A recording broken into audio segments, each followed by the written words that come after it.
On November 19, 2025, a slice of air 30 kilometers above the North Pole began to warm at a rate that, by every published metric, should not have been happening in November. Within days, temperatures in the middle stratosphere had jumped by tens of degrees. The polar vortex, the river of wind that holds the coldest air on Earth in place above the Arctic, started to wobble, stretch, and finally split. Meteorologists who study this region for a living used a specific phrase to describe what they were watching. They called it almost unheard of for this time of year. Some of them admitted on the record that it may have been the earliest disruption of its kind in the entire satellite era. What followed was not a single weather story. It was a chain reaction that pushed Arctic air deep into the United States and Europe, stalled jet streams over continents, triggered storm after storm through December and January, and set up another major stratospheric event scheduled to peak before spring. And while the surface noticed the cold, the air above 30 kilometers was doing something else as well. It was still carrying water vapor from a volcano that erupted in 2022. It was still recovering from a geomagnetic storm in 2024 that left a hole in the ionosphere unlike anything in the records. It was warming at a pace that the people who model it for a living describe as inconsistent with the linear trend of the previous 50 years. The atmosphere just did something nobody alive has ever seen, and the evidence suggests it is far from over. To understand why the November event mattered, it helps to start with the layer where it happened, because most people have only the vaguest sense of what sits above the clouds. When a passenger plane reaches cruising altitude, it is flying at roughly 11 kilometers above sea level. That altitude is, for most purposes, the ceiling of what we call weather. Below it lies the troposphere, the turbulent lower layer where storms form, where rain falls, where wind shear lifts and drops aircraft, where every cloud you have ever seen has lived its short life. The troposphere is where the human experience of the atmosphere takes place. It is also a very small fraction of the atmosphere overall. Above it begins something different. Above it begins the stratosphere, a layer that extends from about 11 kilometers up to roughly 50 kilometers above the surface, and the rules inside that layer are not the rules most people would guess. The first surprise about the stratosphere, for anyone encountering it for the first time, is that it gets warmer with altitude rather than colder. In the troposphere, every step upward brings a temperature drop. Mountain climbers feel it, pilots watch for it, weather balloons measure it minute by minute, but cross into the stratosphere and the trend reverses. Temperatures climb as you ascend. The reason is ozone. The stratospheric ozone layer absorbs ultraviolet radiation from the sun, and that absorption deposits energy into the air around it. The higher you go inside the stratosphere, the closer you get to where the absorption is strongest, and the warmer the air becomes. That inversion has a profound consequence. Warm air sitting on top of cooler air is stable. It does not want to overturn. The stratosphere is, by its very design, a layer that resists mixing. Whatever enters it tends to stay there, drifting horizontally for months or years before it slowly works its way out. This is why volcanic aerosols injected into the stratosphere can cool the planet for years afterward. This is why water vapor lofted to those altitudes does not simply rain out. This is why scientists who study the global circulation pay close attention to a layer that most of us never think about. Whatever is happening inside the stratosphere tends to persist.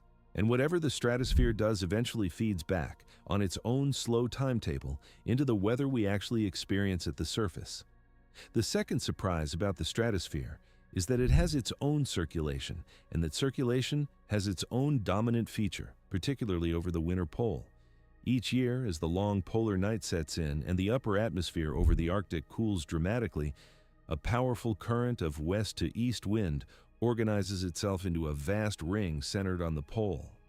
That ring is the stratospheric polar vortex. It is not the same thing as the tropospheric polar vortex that meteorologists also discuss, though the two are linked.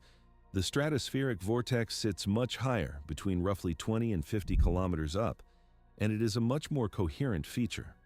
Think of it as a wall of wind, sometimes spinning at speeds well over 200 kilometers per hour, wrapped around the entire Arctic, holding the coldest air in the northern hemisphere trapped inside.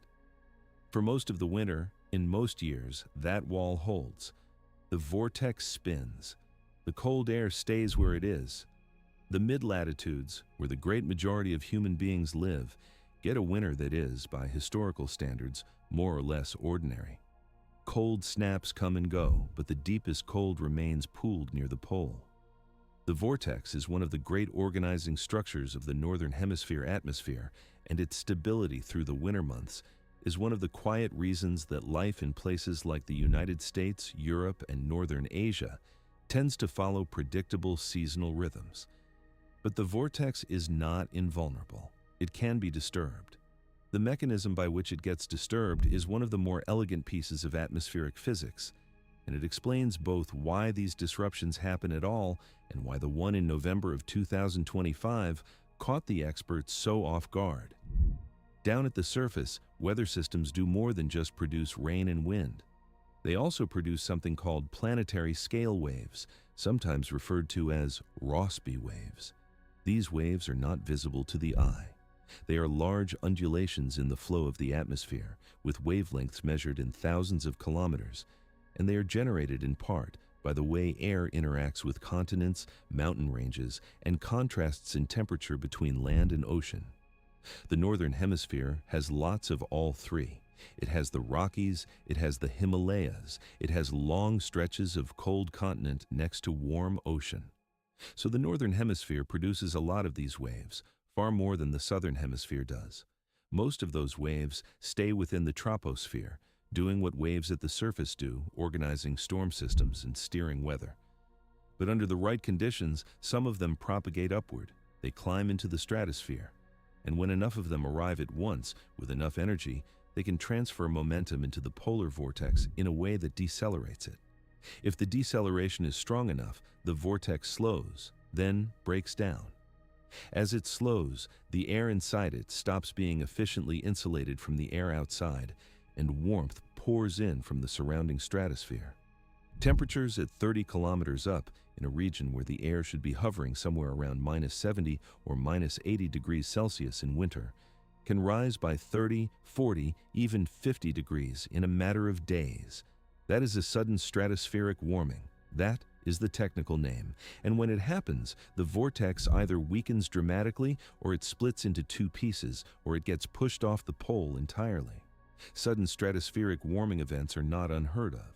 Over the Arctic, they happen on average about once every other year, sometimes more often, sometimes less. Scientists have a long catalog of them now, going back to the era when satellites first allowed continuous observation of the upper atmosphere. They know what the typical patterns look like. They know the rough range of intensities. They know roughly when in the winter to expect them. The peak season for a major warming event in the Arctic is January and February, sometimes stretching into March. That is when the planetary waves tend to be strongest. That is when the vortex has been spinning long enough to be vulnerable. That is when the conditions, statistically speaking, line up. What happened in November of 2025 did not fit that pattern. The warming event began roughly 2 months early. The temperature jumps observed in the middle stratosphere were of an intensity normally associated with the deep midwinter events, and the disruption to the vortex was severe enough that by late November, forecast models were showing the polar circulation visibly breaking down, with the cold air it normally contains beginning to spill southward into the populated mid-latitudes. The MIT atmospheric scientist Judah Cohen, who has spent his career studying the connection between stratospheric events and surface weather, told reporters that warming events of this magnitude were almost unheard of in November. Andrea Lopez-Lang, a meteorologist at the University of Wisconsin-Madison, noted that once the vortex is disrupted, it can take a month or more to recover, and that the downstream effects on storm tracks across the entire northern hemisphere can persist far longer than that. What makes the November timing so striking is not just its rarity in the historical record, it is what the timing implies about the underlying physics. Sudden stratospheric warmings require energy. They require planetary waves of sufficient amplitude rising up out of the troposphere and depositing momentum into the vortex. For that to happen in November, the wave activity at the surface had to be unusually strong, unusually well organized, or unusually well positioned to channel energy upward 2 months earlier than the climatology would suggest. Something in the lower atmosphere was, in effect, pumping energy into the stratosphere with a force that should not have been available yet. And here is where the question begins to widen. Because the stratosphere does not exist in isolation, it is coupled in both directions to the troposphere below it. Waves come up from the surface and disturb the vortex. The disturbed vortex then feeds back downward, altering pressure patterns at the surface and shifting the position of the jet stream. The November event, in other words, was not the beginning of the story. It was already an effect of something happening lower down, and the effects of the event itself were now propagating back down into a surface atmosphere that had spent the previous year setting record after record for heat. The pieces were already in motion. The question was no longer whether the vortex would weaken. The question was what kind of cascade was about to unfold across the surface and how long that cascade would last. The cascade did not take long to begin. By the final days of November, the forecast models that ingest stratospheric observations and project them forward through the troposphere were converging on a scenario that surface meteorologists describe with a kind of guarded recognition. The vortex was elongating, then splitting. The two daughter lobes were drifting off the pole. The high-pressure ridge that typically forms over Alaska in the aftermath of a major warming event was building exactly where the textbook predicts it should build. And the jet stream, the river of fast-moving air at roughly the altitude of cruising commercial aircraft, was responding the way the textbook predicts it responds. It buckled. The smooth west-to-east flow that ordinarily keeps weather moving along at a brisk pace began to develop deep north-south meanders. Those meanders carried cold polar air far south of where it would normally venture, and they carried warm subtropical air far north, into latitudes that had been mild only days earlier. This is what atmospheric scientists call downward coupling, and it is one of the more carefully studied features of the upper atmosphere. The mechanism is not mysterious. When the polar vortex weakens or breaks down in the stratosphere, the pressure pattern at the surface tends to shift into a configuration known as the negative phase of the Arctic Oscillation. In that configuration, pressure is unusually high over the Arctic and unusually low across the mid-latitudes. The pressure gradient that normally drives the polar jet stream weakens, and the jet stream itself loosens, slows, and starts to wander. A loose, wandering jet is a jet that does not stay in one place. It hangs over a region for days, then jumps. It carves out a deep trough across one continent and a strong ridge across another, and those patterns can lock in place for weeks at a time. Whatever weather sits beneath them sits there too. The cold does not move on quickly. Neither does the heat on the warm side. Neither does the storm track that runs along the boundary between them. By early December, the United States was on the receiving end of exactly this kind of configuration. Regions that had been recording unusual warmth through late autumn flipped within roughly a week into a deep cold pattern. Storm after storm began tracking through the central and eastern parts of the country. The Pacific Northwest cycled through atmospheric rivers. The Great Plains saw repeated Arctic outbreaks. Europe, on the same downstream side of the disrupted circulation, watched a similar pattern unfold over its northern half, with mild conditions persisting in the southwest, while colder air pooled across Scandinavia and the British Isles. None of these individual weather events was, in isolation, unprecedented. Cold December weather is a familiar feature of the Northern Hemisphere.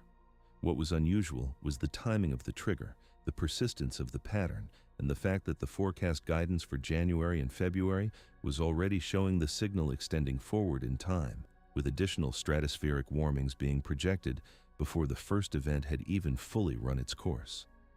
By the end of January 2026, the forecast models were converging on a second major warming event. The European Center, the American models, and the high-resolution stratospheric forecasts were all showing the same thing. A renewed pulse of planetary wave activity was rising into the stratosphere. Temperatures at the 10 millibar pressure level, the standard reference altitude for vortex analysis at roughly 30 kilometers up, were projected to rise sharply in early February. The vortex, which had spent December and January trying to reorganize after the November disruption, was about to be hit again. Severe Weather Europe described the situation in straightforward language. A full collapse was possible. Arctic air would likely surge southward. The pattern that had defined the first half of winter was about to be reinforced, not relieved. What this sequence revealed for the people who watch the stratosphere professionally was not just a busy winter. It was a question about the reliability of historical baselines. The catalog of sudden stratospheric warming events that scientists have built up over the satellite era is a statistical document. It tells you what is normal, what is unusual, and what is rare. A November event of November 2025 magnitude sits at the far tail of that distribution in a region of the catalog that previously had almost no entries. A second major event in February following the November event would not by itself be remarkable. 2 major warmings in a single winter has happened before. But the combination, the timing, and the global context within which the combination was unfolding made the winter of 2025 into 2026 different from anything in the recent record. Because the context was already extraordinary. The last 11 years are the 11 hottest years ever measured at the surface by every major monitoring agency that keeps such records. The Copernicus Climate Change Service, the Berkeley Earth Team, NASA, NOAA, and the United Kingdom Met Office all agree on this point. In the past 3 of those 11 years, the period from 2023 through 2025, have been hotter than the simple linear extrapolation of the previous 5 decades would have predicted. Robert Rode, the chief scientist at Berkeley Earth, has stated the point directly. The last 3 years, he said, are indicative of an acceleration in the warming. They are not consistent with the linear trend observed for the 50 years before that. That is a careful technical statement, but the implication is significant. The lower atmosphere, in which the planetary waves originate and from which the energy that disrupts the stratosphere ultimately comes, has been running hotter and more energetic than the historical baseline would suggest. The wave activity that drove the November warming did not come out of nowhere. It came out of a troposphere that had been quietly building toward an unusual state for at least 3 years. The other side of the coupling, the side that runs downward from the stratosphere into the surface weather, was also operating against an unusual baseline. Sea surface temperatures across much of the global ocean had been running at or near record highs for most of 2025.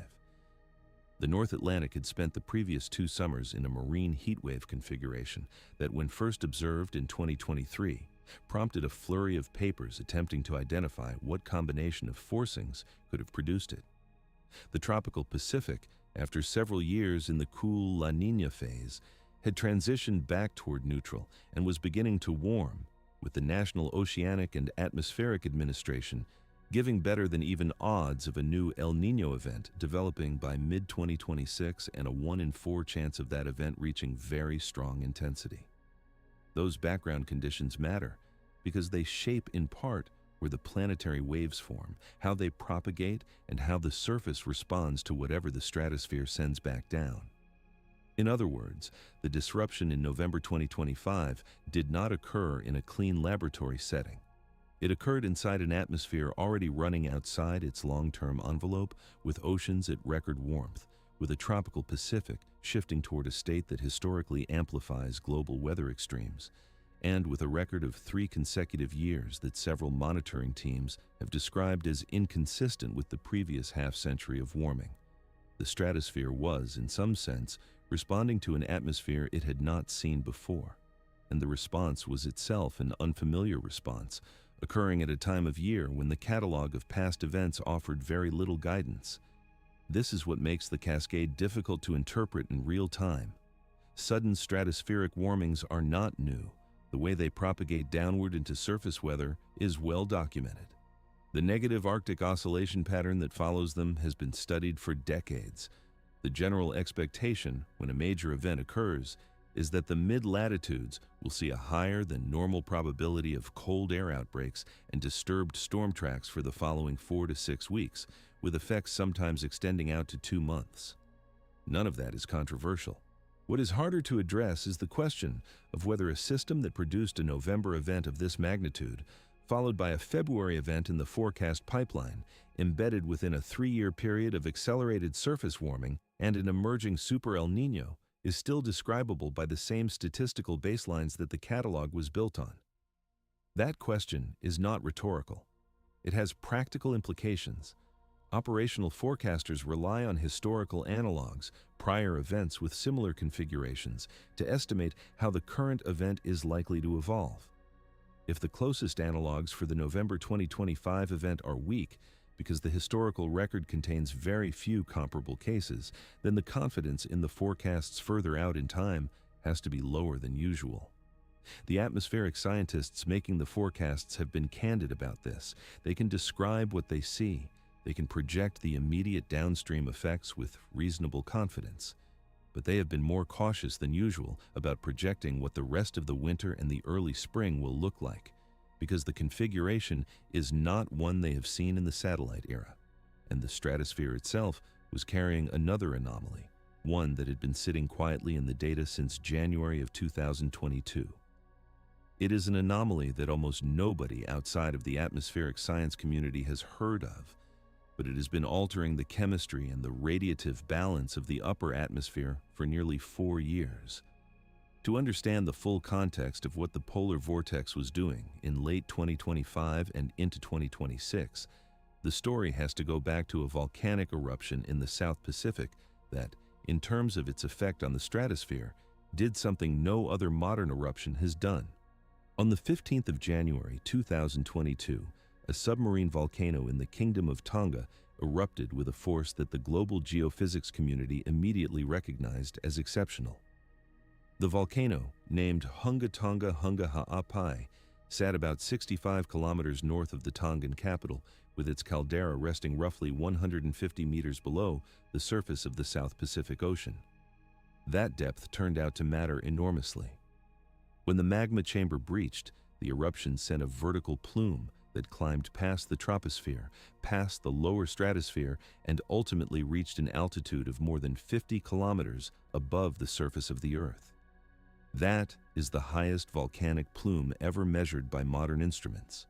The eruption produced atmospheric pressure waves that circled the globe multiple times, and a global scale wave response from a single source of that magnitude had not previously been observed in the satellite era. But the part of the eruption that has continued to matter, the part that is still relevant to what the atmosphere is doing right now, was not the plume itself or the pressure waves or the ash. It was the water. The Hunga Tonga eruption injected an extraordinary quantity of water vapor directly into the stratosphere. Luis Milan, an atmospheric scientist at the Jet Propulsion Laboratory in California, led the team that quantified the amount. Using data from the microwave limb sounder instrument on NASA's Aura satellite, they calculated that the eruption sent approximately 146 teragrams of water vapor into the stratosphere. A teragram is a trillion grams. 146 teragrams of water is enough to fill more than 58,000 Olympic-sized swimming pools. Milan's response, when describing the measurements to the press, was direct. "We have never seen anything like it," he said. The Mount Pinatubo eruption of 1991, which until that point was the volcanic event most often referenced in modern atmospheric chemistry, lofted roughly 1/4 as much water into the upper atmosphere. The two other significant water-injecting eruptions of the satellite era, the Kasatochi event in Alaska in 2008 and the Calbuco eruption in Chile in 2015, were trivial by comparison. The Tonga injection was in a category of its own. The reason this matters has to do with two properties of the stratosphere that we have already encountered. The first is that the stratosphere does not mix efficiently with the troposphere. Whatever ends up at those altitudes stays there for a long time. The second is that water vapor at high altitudes is not just a trace gas. It is a chemically and radiatively active component of the upper atmosphere. It absorbs and re-emits infrared radiation. It participates in chemical reactions that, under certain conditions, accelerate the destruction of stratospheric ozone. And in the lower stratosphere, it has a net warming effect because it traps outgoing thermal radiation more efficiently than it reflects incoming solar radiation. A massive injection of water into the stratosphere is, in effect, a slow-release greenhouse forcing localized in the upper atmosphere, one that will persist until the natural circulation gradually transports the excess moisture back into the lower atmosphere where it can rain out. The estimated residence time of that excess water is several years. The Tonga injection occurred in January 2022. By the time the polar vortex disruption began in November 2025, the stratosphere had been chemically altered for nearly 4 years, and a substantial fraction of the original injection was still present. Subsequent satellite observations have tracked the slow dispersal of the plume, watching it spread first within the southern hemisphere stratosphere, then cross the equator into the northern hemisphere, then circle the planet at various altitudes as the stratospheric circulation slowly redistributed it. By 2024, the moisture anomaly had become a quasi-global feature of the lower stratosphere, present in both hemispheres and detectable in most of the standard satellite products that monitor that part of the atmosphere. What this means in practical terms is that the stratosphere that produced the November 2025 warming event was not the same stratosphere that produced the warming events cataloged in the satellite record before 2022. It was wetter. It was, in the lower portion at least, somewhat warmer than it would otherwise have been, and its chemistry was running on a slightly different baseline. Whether any of these alterations contributed directly to the unusual timing of the November event is not yet established. Atmospheric scientists are appropriately cautious about attributing any single weather or stratospheric anomaly to a specific cause. What they can say is that the background conditions in the stratosphere have not been the same since January 2022, and that the deviation from baseline is large enough to be tracked, quantified, and built into the next generation of models. There is one more piece of the Tonga story that bears on the broader picture. Most large volcanic eruptions cool the surface of the planet for a year or two afterward. The mechanism is well understood. Eruptions of the Pinatubo type inject large quantities of sulfur dioxide into the stratosphere, where it reacts with water to form sulfate aerosols. Those aerosols reflect incoming sunlight back to space, and the reduction in solar energy reaching the surface produces measurable global cooling. The Pinatubo eruption of 1991 lowered global average temperatures by roughly half a degree Celsius for about 2 years after the event. Other major eruptions in the historical record have produced similar cooling effects. The Tonga eruption did not. The sulfur dioxide injection from Tonga was modest by historical standards, and the dominant injection was water vapor rather than reflective aerosol. The result is that Tonga did not cool the planet. If anything, the long persistence of the water vapor in the stratosphere produced a small net warming effect, partially offsetting the cooling effect of the modest sulfate injection. This is not a hypothetical reconstruction. It is part of the active scientific discussion about why the last 3 years have been hotter than the linear extrapolation of the previous 5 decades would predict. Several factors are on the table. Greenhouse gas concentrations continue to rise. The reduction in sulfur emissions from shipping, mandated by international regulations that took full effect in 2020, removed a small but persistent cooling influence over the major shipping lanes. The 11-year solar cycle reached its maximum in the same period, contributing a modest additional flux of solar energy. And the Tonga water vapor, sitting in the lower stratosphere, added its own small warming contribution. None of these alone explains the magnitude of the recent warming. Together, they form a stack of forcings on top of the underlying greenhouse trend, and the result is an atmosphere that has been running consistently above what the previous trajectory would have predicted. Why does this matter for the polar vortex story?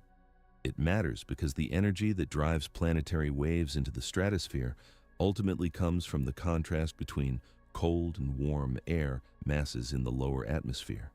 A warmer surface, particularly when the warming is uneven, can change how those waves form and how efficiently they propagate upward. The relationship is not simple, and the research community has been arguing about it for more than a decade.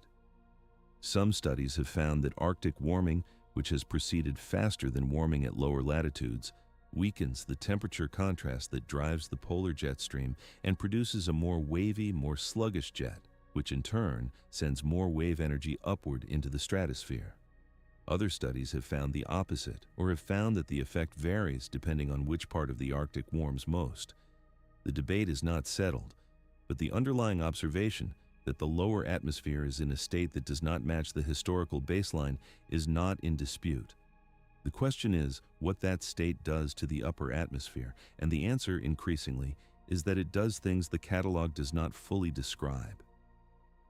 The Tonga injection is also relevant to another quiet concern that has been building in the atmospheric chemistry community: the ozone layer, the thin band of triatomic oxygen molecules that sits in the lower and middle stratosphere and absorbs the most damaging ultraviolet radiation from the sun, was the subject of one of the few clear environmental success stories of the late 20th century. The Montreal Protocol, signed in 1987 and amended several times since, phased out the production of chlorofluorocarbons and related compounds that had been steadily destroying the ozone layer for decades. By the 2020s, the ozone layer was on a slow recovery trajectory. The Antarctic ozone hole, the seasonal thinning of ozone over the southern hemisphere polar region, was showing signs of reaching its maximum extent and beginning, very gradually, to shrink. The projected timeline for full recovery to 1980 levels was somewhere in the middle of this century. That trajectory assumed certain things about the chemistry of the stratosphere remaining roughly stable. The injection of 146 teragrams of water vapor was not one of the assumptions. Excess water vapor in the stratosphere accelerates certain ozone-destroying reactions, particularly in the presence of the chlorine and bromine compounds that are still slowly working their way out of the system. Several papers published since 2023 have raised the possibility that the Tonga injection has set back the ozone recovery timeline by some unknown number of years. The estimates vary. Some are small, some are not. The Antarctic ozone hole in the years immediately after the Tonga eruption has been larger and more persistent than the pre-eruption trajectory would have predicted, although attribution is complicated by the natural year-to-year variability that the ozone hole has always exhibited. What the research community has not yet had time to do is fully separate the Tonga signal from the underlying variability, from the effects of the warming surface, and from the effects of the unusual stratospheric circulation that has prevailed in both hemispheres over the past 3 winters. And so the picture that emerges when you look at the stratosphere as a whole, rather than as a collection of separate events, is of a layer that has been perturbed in multiple ways simultaneously, that is still carrying the chemical legacy of an eruption nearly 4 years in the past, that is responding to a surface atmosphere running outside its historical envelope, and that has just produced a major polar vortex disruption at a time of year when the catalog of past events offers almost no analogs. The cascade we have been tracing is not driven by a single cause. It is the convergence of several long-running anomalies into a single observable winter. And the stratosphere is not the only part of the upper atmosphere that has recently done something the modern record cannot match.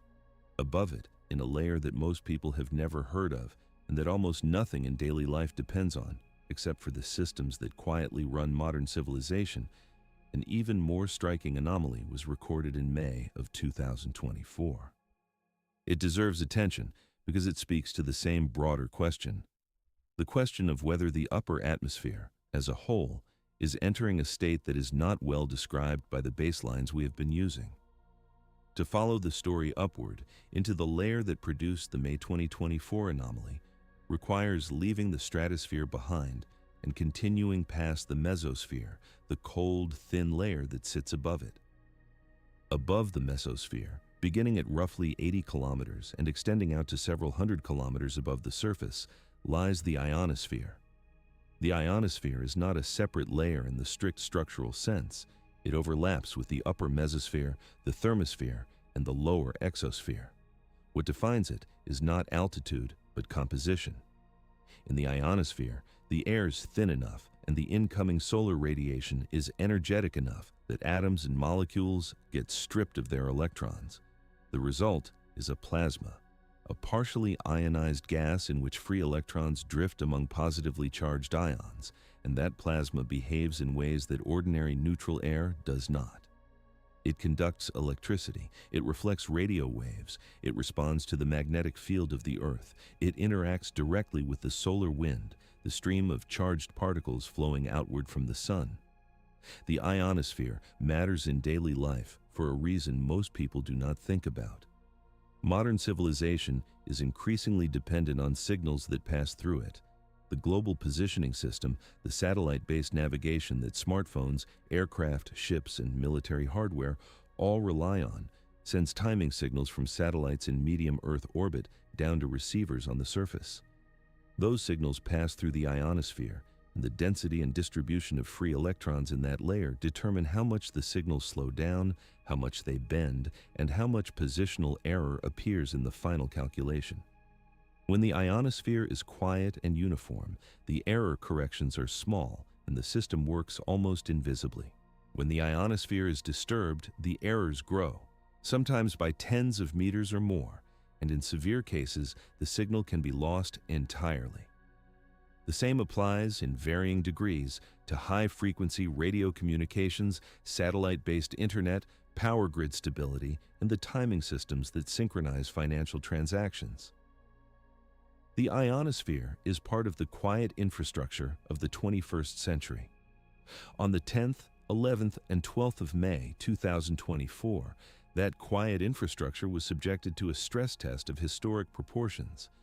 A series of coronal mass ejections from the Sun, originating from an unusually active sunspot region designated AR 3664, arrived at the Earth in rapid succession. The result was the most intense geomagnetic storm of the past 2 decades. The Mother's Day storm, as it came to be called in the scientific literature, reached the severe G5 level on the standard space weather scale, the highest category, and pushed the auroral oval far enough south that the northern lights were visible from places like Florida, Mexico, and the Caribbean, far beyond their normal range. Photographs of red and green aurora appeared over latitudes that had not seen them in living memory. What happened to the ionosphere during and after that storm is what makes the event relevant to the broader story of an upper atmosphere doing things outside the modern baseline. Researchers studying the storm using ground-based GPS receivers, ionosondes, and satellite-based observations documented an extreme depletion of ionospheric electron density across large regions, and they documented it with a hemispheric asymmetry that the existing models did not predict. The published study, which appeared in the peer-reviewed atmospheric sciences literature, described the event as providing unprecedented observational evidence of the kind of disturbance that the satellite era had not previously captured in such detail. The total electron content, the integrated number of free electrons along a vertical column through the ionosphere, dropped to values that the historical observational record did not contain.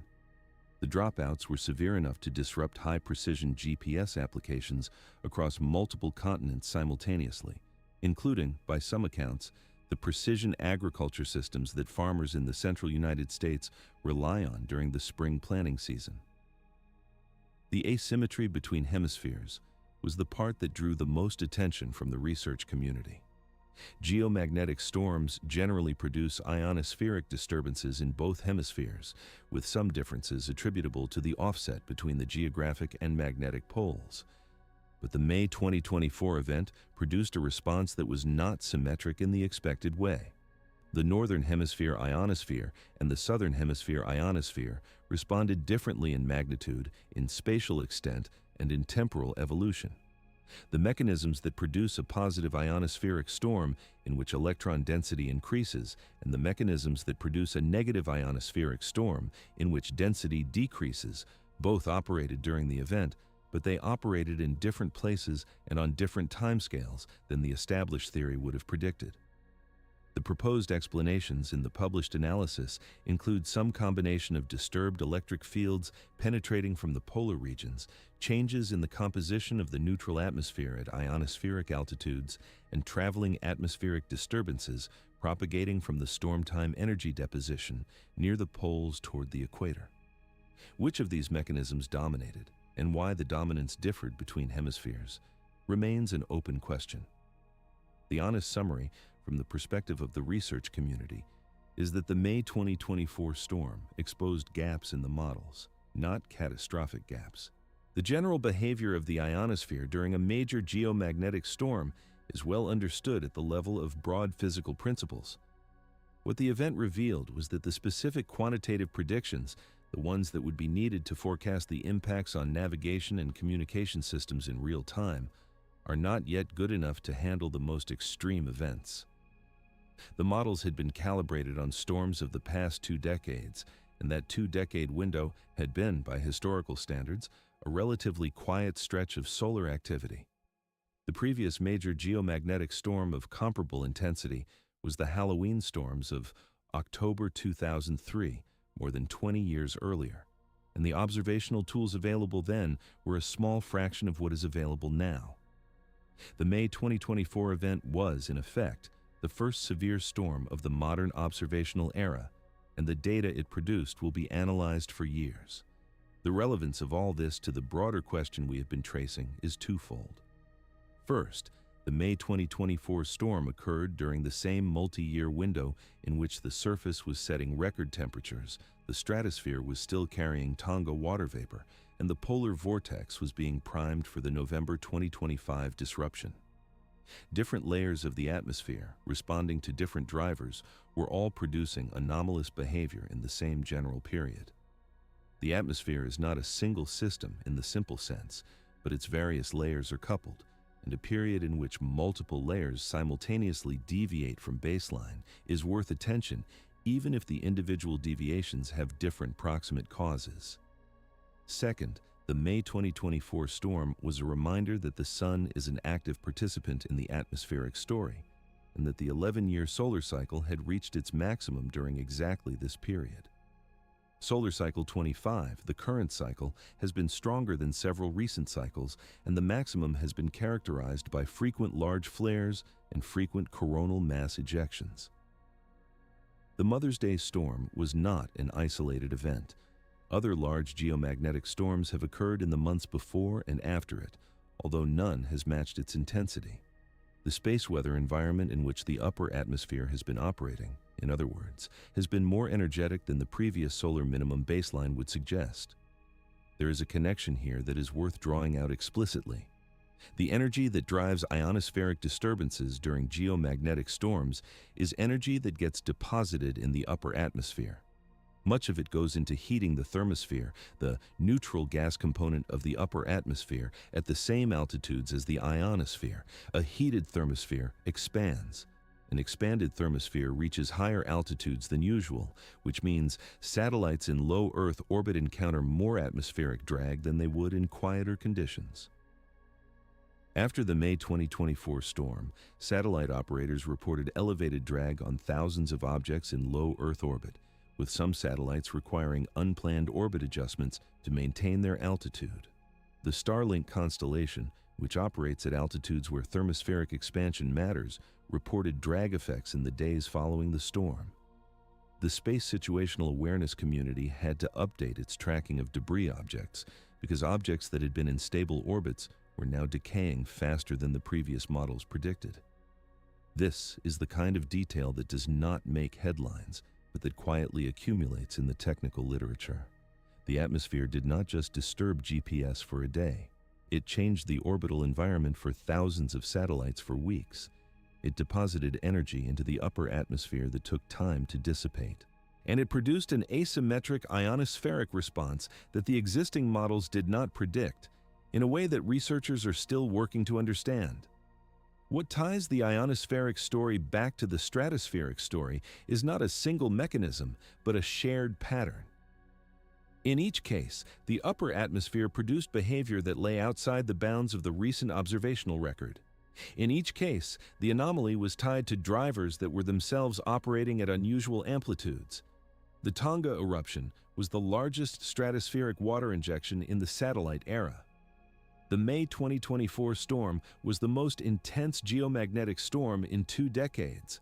The November 2025 polar vortex disruption was among the earliest major sudden stratospheric warmings ever observed, and the surface temperatures over which all of this occurred have been described by every major monitoring agency as the highest in the modern instrumental record. The atmosphere is not producing one anomaly at a time. It is producing several at once in different layers on different timescales with different proximate causes, and the cumulative effect is an observational environment that does not look much like the one researchers built their models on. The natural next question is what all of this is doing to the parts of the atmospheric system that are most directly tied to human life. The ionosphere matters for technology, the stratosphere matters for the ozone layer and for the slow background circulation that shapes the lower atmosphere. But the layer that determines what people actually experience day to day is the troposphere, the surface layer. And the way the upper atmospheric anomalies are coupling downward into surface weather is the part of the cascade that is now beginning to play out in real time. The cold outbreaks of December and January were the early signal. The forecast for February and the spring is the next chapter. And underneath all of it, in the slow circulation of the tropical Pacific, another driver was already beginning to assert itself, one that historically has been associated with some of the most consequential global weather extremes of the past century. The driver in question is El Niño, the periodic warming of the surface waters of the central and eastern tropical Pacific that, when it occurs, reorganizes the circulation of the atmosphere across most of the planet. El Niño is not a new phenomenon. The historical record contains references to it going back centuries, and the modern instrumental record contains detailed observations of every event since the middle of the 20th century. What is new is the context in which the next El Niño is forming, and the way that context interacts with the other anomalies we have been tracing. To understand why El Niño matters for the present story, it helps to start with what it actually is. Under normal conditions, the trade winds blow steadily from east to west across the tropical Pacific, pushing warm surface water toward the western side of the basin, near Indonesia and the Philippines. The accumulation of warm water on the western side allows deep cold water to rise to the surface on the eastern side, off the coasts of Ecuador and Peru. The contrast between warm water on one side and cold water on the other drives a powerful atmospheric circulation called the Walker circulation, with rising air and heavy rainfall over the western Pacific and sinking air and dry conditions over the eastern Pacific. This pattern is one of the major organizing features of the tropical atmosphere, and it influences weather far beyond the Pacific itself. During an El Niño event, the trade winds weaken. The pool of warm water that normally sits in the western Pacific begins to spread eastward. The upwelling of cold water off the South American coast diminishes or stops. The Walker circulation weakens, sometimes reversing direction in places. The center of tropical convection, the great engine of atmospheric heat transport, shifts from the western Pacific toward the central or eastern Pacific. And because the tropical atmosphere is connected by waves and circulation patterns to the rest of the global atmosphere, the shift in convection sends ripples outward. Jet streams change position, storm tracks shift. Some regions receive far more rainfall than usual. Others fall into drought. The global average surface temperature typically rises during an El Niño because the redistribution of heat from the deep ocean to the surface adds energy to the atmosphere. Not all El Niños are equal. The strength of an event is conventionally measured by the temperature anomaly in a specific region of the central and eastern tropical Pacific, designated the Niño 3.4 region. A weak event might raise temperatures in that region by half a degree Celsius above the long-term average. A moderate event might raise them by a full degree. A strong event reaches 1.5 degrees or more. A very strong event, sometimes informally called a super El Niño, pushes the anomaly above 2 degrees Celsius. Events of that magnitude are rare.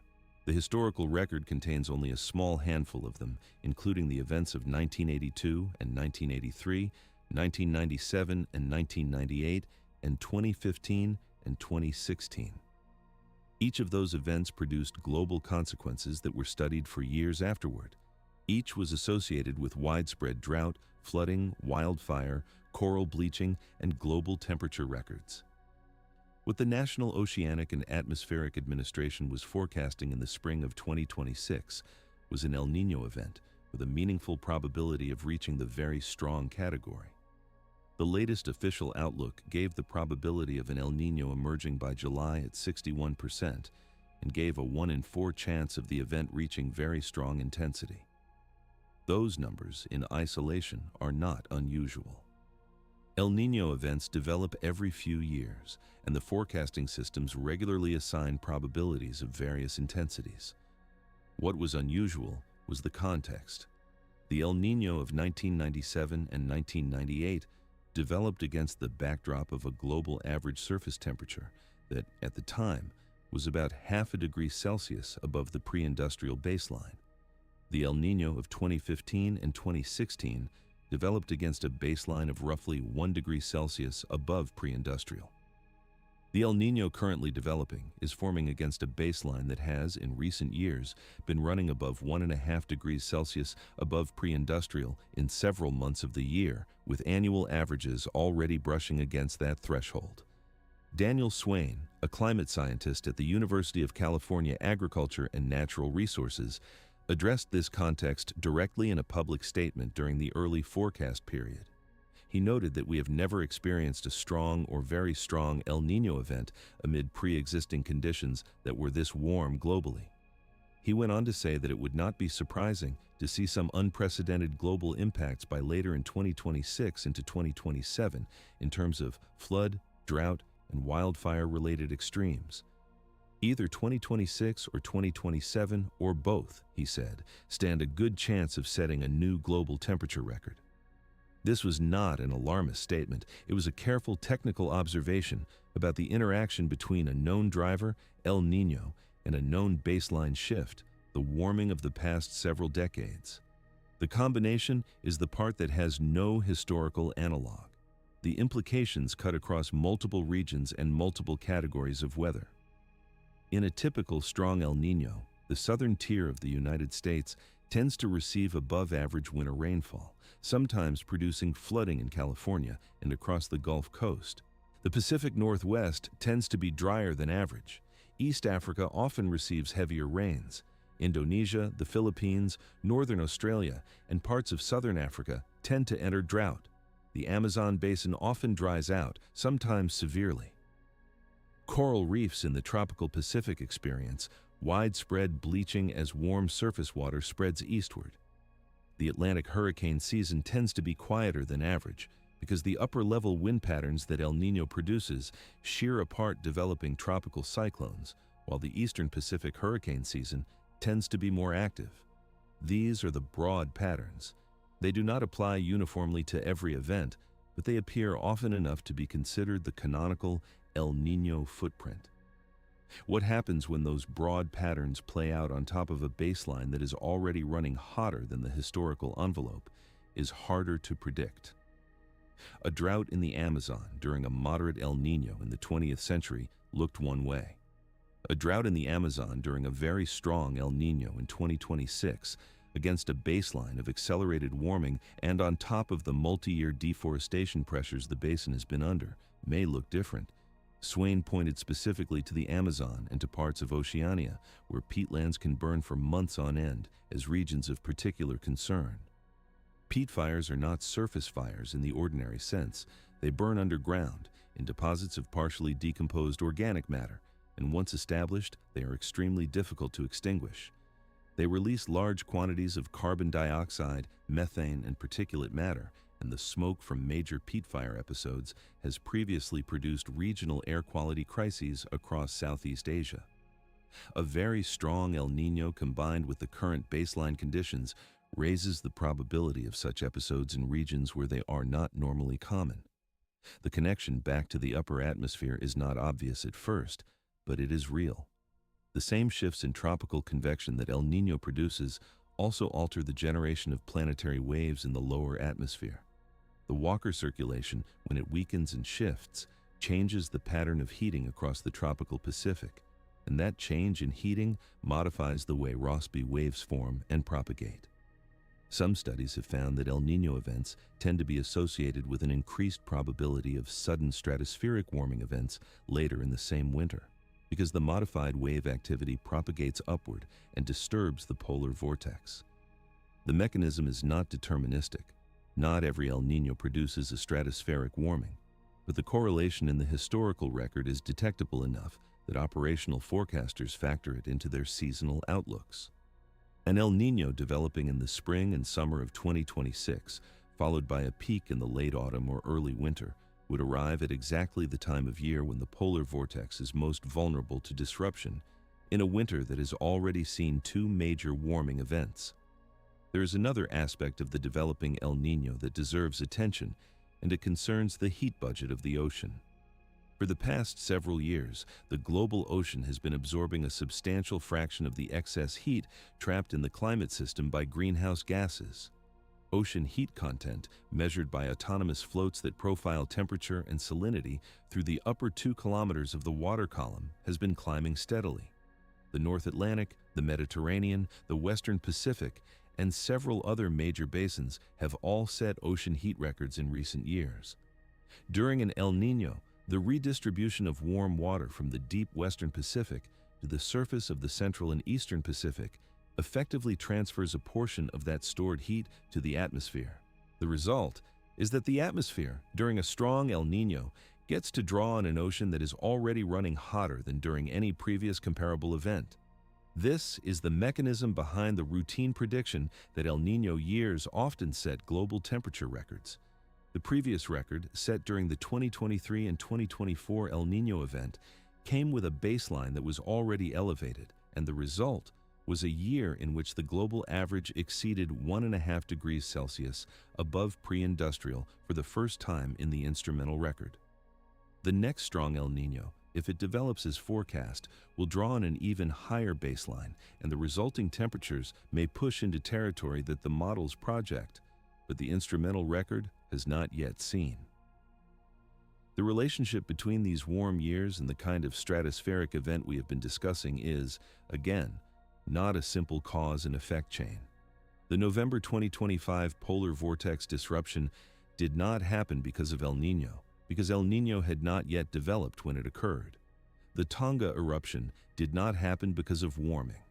The May 2024 geomagnetic storm did not happen because of anything at the surface. Each anomaly has its own immediate cause.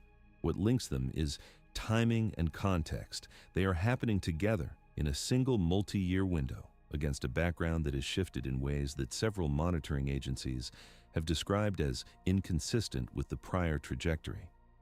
The question that the atmospheric science community is now grappling with, quietly in the literature and more openly in some recent press appearances, is whether the system as a whole has entered a state in which the statistical baselines built up over the past few decades no longer fully describe what is about to happen. That question is uncomfortable to address in scientific language because science does not deal well with claims about the boundaries of its own predictive frameworks. The phrase used in some of the recent papers is more measured. They speak of acceleration. They speak of nonlinear responses. They speak of feedbacks that may be operating at unexpected magnitudes. What they do not generally say in print is that we may be watching the climate system transition into a regime that the historical baseline does not capture.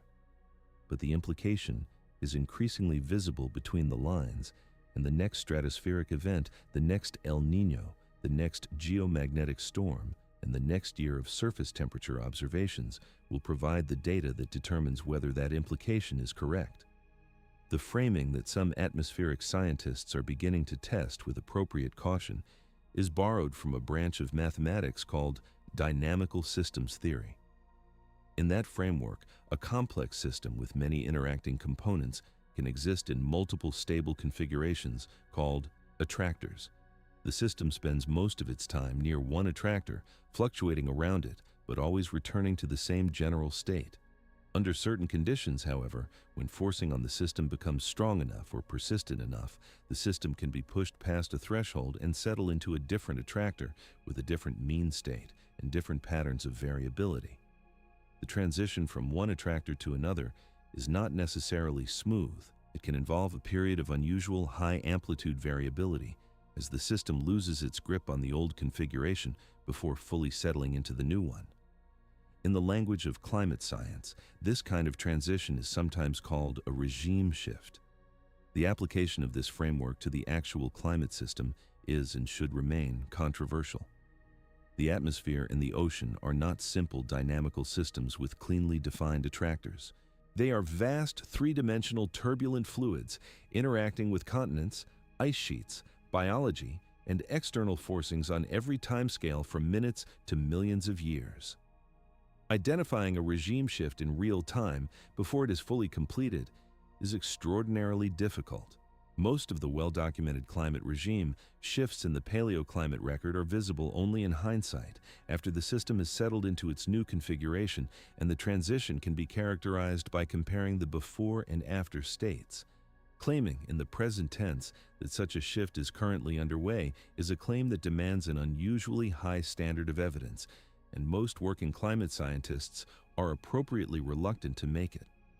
What several recent papers have been willing to say is something more limited. They have noted that the past 3 years contain a number of observed quantities that lie outside the expected range based on the previous 50 years. They have noted that the deviations are not random but are clustered both in time and across different parts of the climate system. They have noted that the standard explanatory frameworks, which combine the long-term greenhouse forcing with the known modes of internal variability, such as El Niño and the North Atlantic Oscillation, do not fully account for the magnitude of the recent deviations. And they have noted that while individual contributing factors can be identified and quantified, the combination of those factors appears to be producing emergent behavior in the system that the individual components do not predict in isolation. The Berkeley Earth Statement quoted earlier is one example. The last 3 years, the chief scientist said, are indicative of an acceleration in the warming and are not consistent with the linear trend observed for the 50 years before that. The Copernicus Climate Change Service has produced similar statements. The United Kingdom Met Office has noted that the rate of recent warming exceeds the rate they would have projected based on the prior trajectory. None of these statements amounts to a claim of regime shift. They are observations about specific quantities exceeding specific bounds. But taken together, they form a pattern, and the pattern is consistent enough that the speculation about regime change has begun to appear in conference presentations, in private discussions among researchers, and increasingly in the published literature. The mechanisms that could, in principle, produce such a shift are not exotic. They are mechanisms that have been studied for decades and that appear in the standard climate model output as nonlinear responses to sustained forcing. The slowing of the Atlantic meridional, overturning circulation, the great north-south circulation of the Atlantic Ocean that moves warm water northward and returns cold water southward at depth, is one such mechanism. Several lines of evidence suggest that the circulation has weakened in recent decades, although the magnitude and the implications are debated. A substantial weakening of that circulation would alter the heat balance of the North Atlantic, which in turn would alter the temperature contrast that drives weather systems across Europe and into the Arctic. A reorganization of tropical convection in which the persistent center of heaviest rainfall and rising air shifts away from its historical position is another such mechanism. There are early observational indications that such a shift may already be in progress in the Pacific, with the warm pool that has historically anchored convection over Indonesia and the Philippines slowly migrating and intensifying. Changes in the ice extent and thickness of the Arctic Ocean represent yet another mechanism, with documented consequences for the structure of the polar jet stream and, by extension, for the wave activity that propagates into the stratosphere. The point is not that any single one of these mechanisms is responsible for what we have been describing.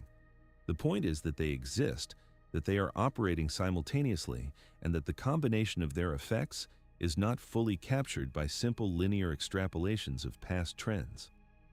The climate system, in this view, is not a thermostat that responds proportionally to inputs.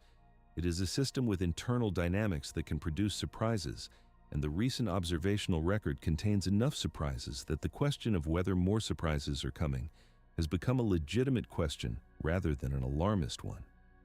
The polar vortex disruption of November 2025 fits into this framework in a specific way. It was not, by itself, evidence of a regime shift. It was a single event occurring in a particular configuration of the lower atmosphere with a particular set of triggering wave patterns. Major sudden stratospheric warmings happen, and one occurring earlier than usual in the season does not, in isolation, prove anything about the long-term state of the system. What gives the event its weight is the context in which it occurred, the context that has been the subject of this discussion. It occurred in a stratosphere still carrying Tonga water vapor. It occurred in an upper atmosphere recently disturbed by the strongest geomagnetic storm in 2 decades. It occurred in a year in which the surface temperature was, by every major monitoring agency, the second hottest on record after the previous year. It occurred during the developing phase of what may become a very strong El Niño. And it occurred at a time when the satellite observations of the upper atmosphere are, for reasons we have not yet addressed, becoming less comprehensive than they were a few years ago. One way to think about all of this is in terms of signal-to-noise ratios. In a stable system fluctuating around a familiar attractor, the noise of internal variability tends to dominate over any signal of underlying change. Unusual events occur, but they occur at the rate that the statistics predict, and they can be interpreted as the random output of a system in equilibrium. As a system approaches a transition, however, the character of the fluctuations can change. Researchers who study early warning signals of regime shifts in complex systems have identified several quantitative indicators that tend to appear before a transition. Variance increases. Autocorrelation increases, meaning the system takes longer to recover from perturbations. Cross-correlations between different parts of the system change. The frequency of extreme events in the tails of the distribution rises. Whether any of these indicators are clearly visible in the current climate record is again an open question that the research community is actively investigating. The signals are subtle, the noise is large, and the conclusions will not be definitive for some years. What is not subtle is the increasing frequency with which atmospheric scientists, in interviews and public statements, are using a particular kind of language. The phrase outside the historical range appears often. The phrase no analog in the modern record appears often. The phrase we have not seen this before appears often. These phrases, when used by careful scientists, are not metaphors. They are statements about specific quantitative comparisons between current observations and the historical archive. Each individual statement applied to a single phenomenon is not necessarily alarming. The cumulative effect of many such statements applied to many different phenomena across multiple layers of the atmosphere is what has shifted the tone of the broader discussion. There is a tendency in public communication of science to translate this kind of accumulated technical observation into stark binary language. Either the system has shifted or it has not. Either we are in a new climate or we are still in the old one. The actual situation, as the working scientists describe it, is more nuanced. The climate system is in transition in a way that has been ongoing for decades, and the recent acceleration is one phase of that longer transition. Whether the recent years represent the leading edge of a fundamentally different regime or the high end of the existing regime's variability cannot be determined from a few years of data alone. What can be determined is that the events being observed are difficult to explain using the tools that were sufficient for the previous decades, and that the gap between observation and explanation has been widening rather than narrowing. The honest position, then, is one of measured uncertainty. The atmosphere has done several things in different layers over the past 4 years that the modern record cannot match. The cascade of effects from those things has not yet played out. The most recent stratospheric event is still propagating downward into surface weather. The next major event is in the forecast pipeline. The El Niño is developing. The Tonga water vapor is still in the stratosphere. The ionospheric models are still being updated to account for the May 2024 storm. The surface temperature trajectory is still being analyzed against the prior baseline. None of these stories has reached its conclusion. They are all still in motion, and they are all interacting with each other in ways that the operational forecasting systems are still working to capture. This is the part of the picture that does not fit easily into a single explanatory frame. It is not a story about one event. It is not a story about one mechanism.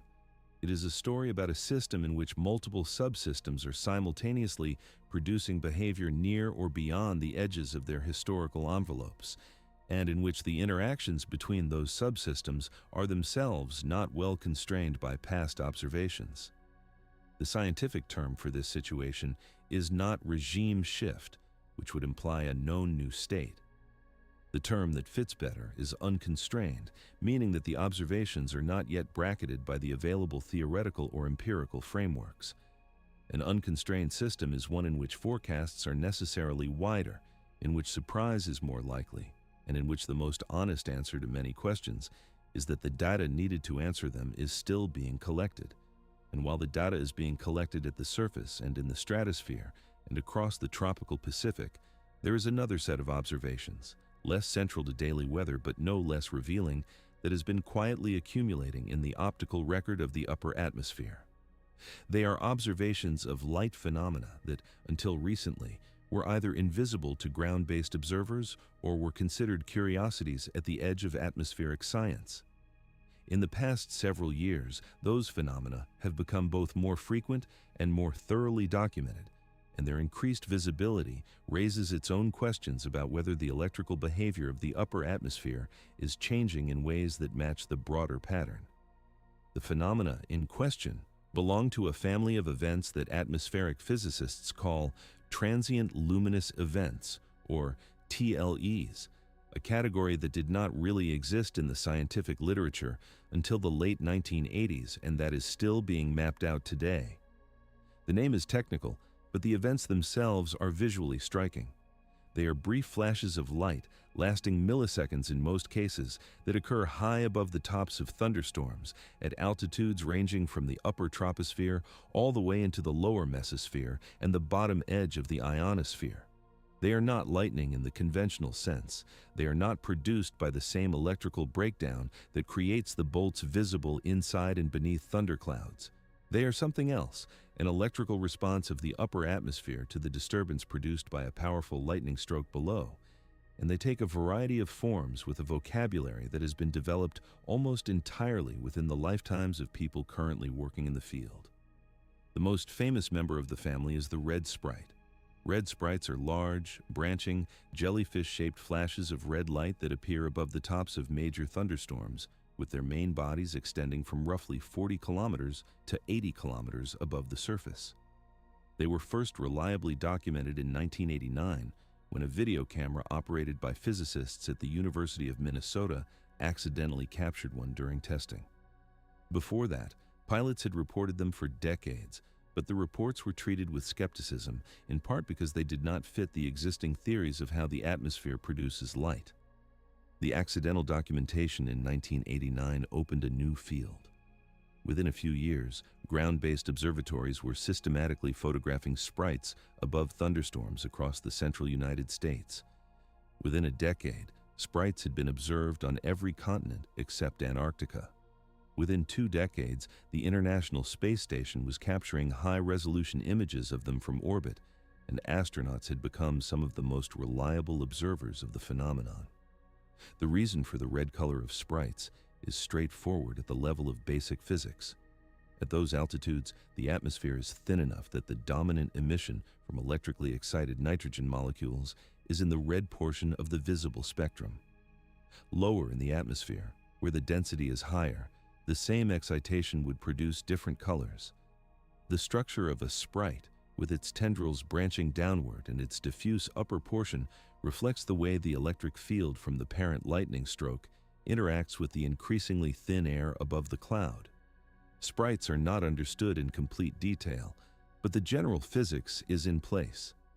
They occur preferentially above large energetic thunderstorms with high lightning rates, and they are triggered by particularly strong positive cloud to ground lightning strokes that remove large amounts of charge from the cloud in a short time, leaving behind a strong electric field that can drive breakdown in the rarefied air above. What has changed in recent years is not the existence of sprites, but their visibility.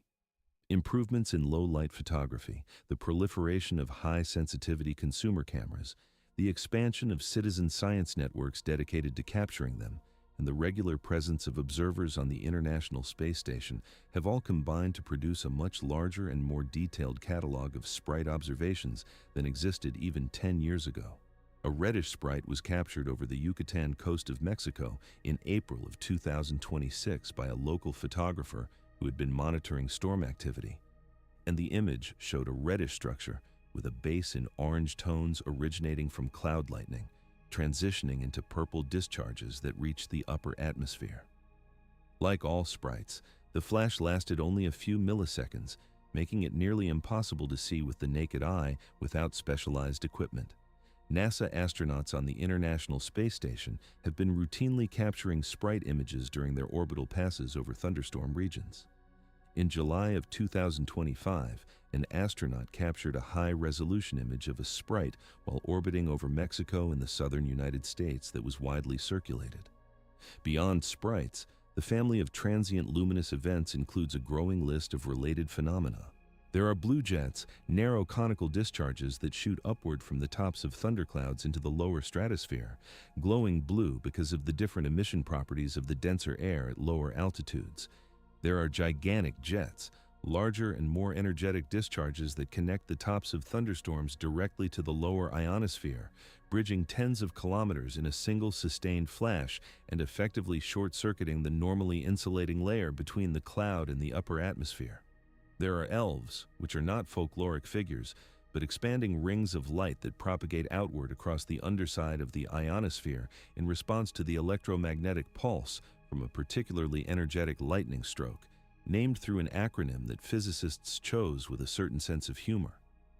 Each of these phenomena was either unknown or unconfirmed before the 1990s, and each has been added to the catalog of upper atmospheric behavior in the past 3 decades. The relevance of all this to the broader question of an upper atmosphere doing things outside its previous baseline is twofold. The first relevance is direct. Some preliminary studies have suggested that the frequency of transient luminous events may be rising, in step with the increase in the frequency and intensity of strong thunderstorms in certain regions. Whether the increase is real or is an artifact of better observation is not yet settled. Distinguishing between a genuine increase in the underlying rate and an apparent increase driven by more eyes on the sky is one of the standard difficulties of upper atmospheric observation. But the question is being asked, and the data being collected over the next decade will eventually answer it. The second relevance is indirect and more interesting. The existence of a rich electrical interaction between thunderstorms in the upper atmosphere, including all the way up to the bottom edge of the ionosphere, means that the layers of the atmosphere are coupled by mechanisms beyond just the dynamical and chemical coupling we have been discussing. They are also coupled electrically. Every major thunderstorm pumps energy upward into the stratosphere and mesosphere through these transient discharges. Every gigantic jet briefly connects the cloud directly to the ionosphere. Every elf's ring slightly perturbs the lower ionosphere as it propagates outward. The cumulative effect on the upper atmosphere of all this electrical activity is not large in any single event, but it is continuous, and it varies with the rate and intensity of global thunderstorm activity. If thunderstorm activity is changing as the surface warms, which the observational record suggests it is in some regions, then the electrical coupling between the lower and upper atmosphere may also be changing. This is the kind of slow, second-order effect that does not generate headlines, but that quietly accumulates in the technical literature.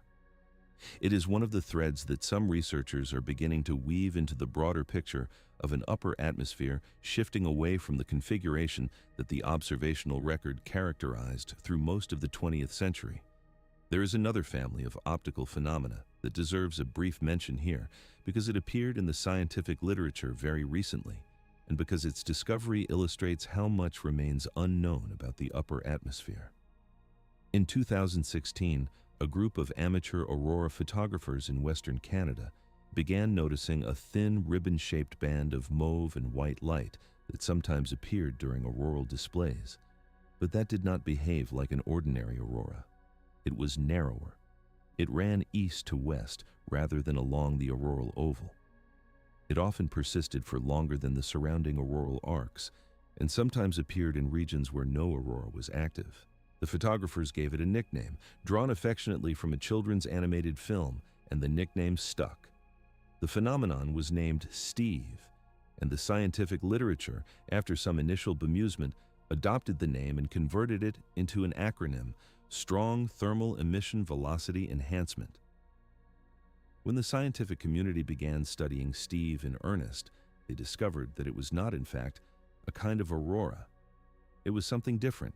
Steve appears to be produced by a ribbon of extremely hot, fast-moving ionized gas flowing through the upper atmosphere at altitudes of around 450 kilometers, with temperatures that can exceed 3,000 degrees Celsius and flow velocities of several kilometers per second.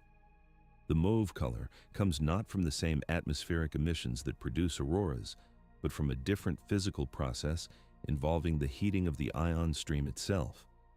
As of March 2018, Steve phenomena had only been spotted in the presence of an aurora, and none had been observed during the deep winter months from October to February in either of the previous two cold seasons, leading NASA to believe that Steve phenomena might only appear during certain seasons. However, Steve phenomena have since been reported and photographed in South Australia during a geomagnetic storm event in October 2024, expanding the known range of the phenomenon and complicating the seasonal hypothesis. The discovery of Steve is relevant to our broader subject in a specific way. It demonstrates that the upper atmosphere, even today, even after decades of dedicated study, contains phenomena that the established scientific framework had not anticipated. Steve was not predicted by the theory. It was discovered by amateur observers, photographed by enthusiasts, and only later analyzed by professional scientists. The recognition that came out of that analysis was that the upper atmosphere was producing electrodynamic phenomena that the existing observational network had been missing, in part because the existing network was not designed to look for them, and in part because the phenomena themselves were rare enough to fall through the cracks.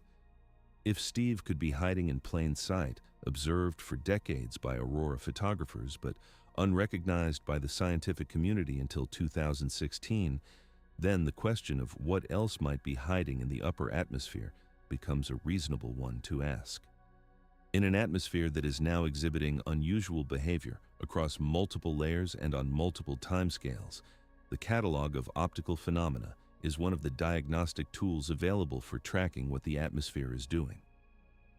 Every transient luminous event is, in a sense, a small report from the upper atmosphere about its electrical state.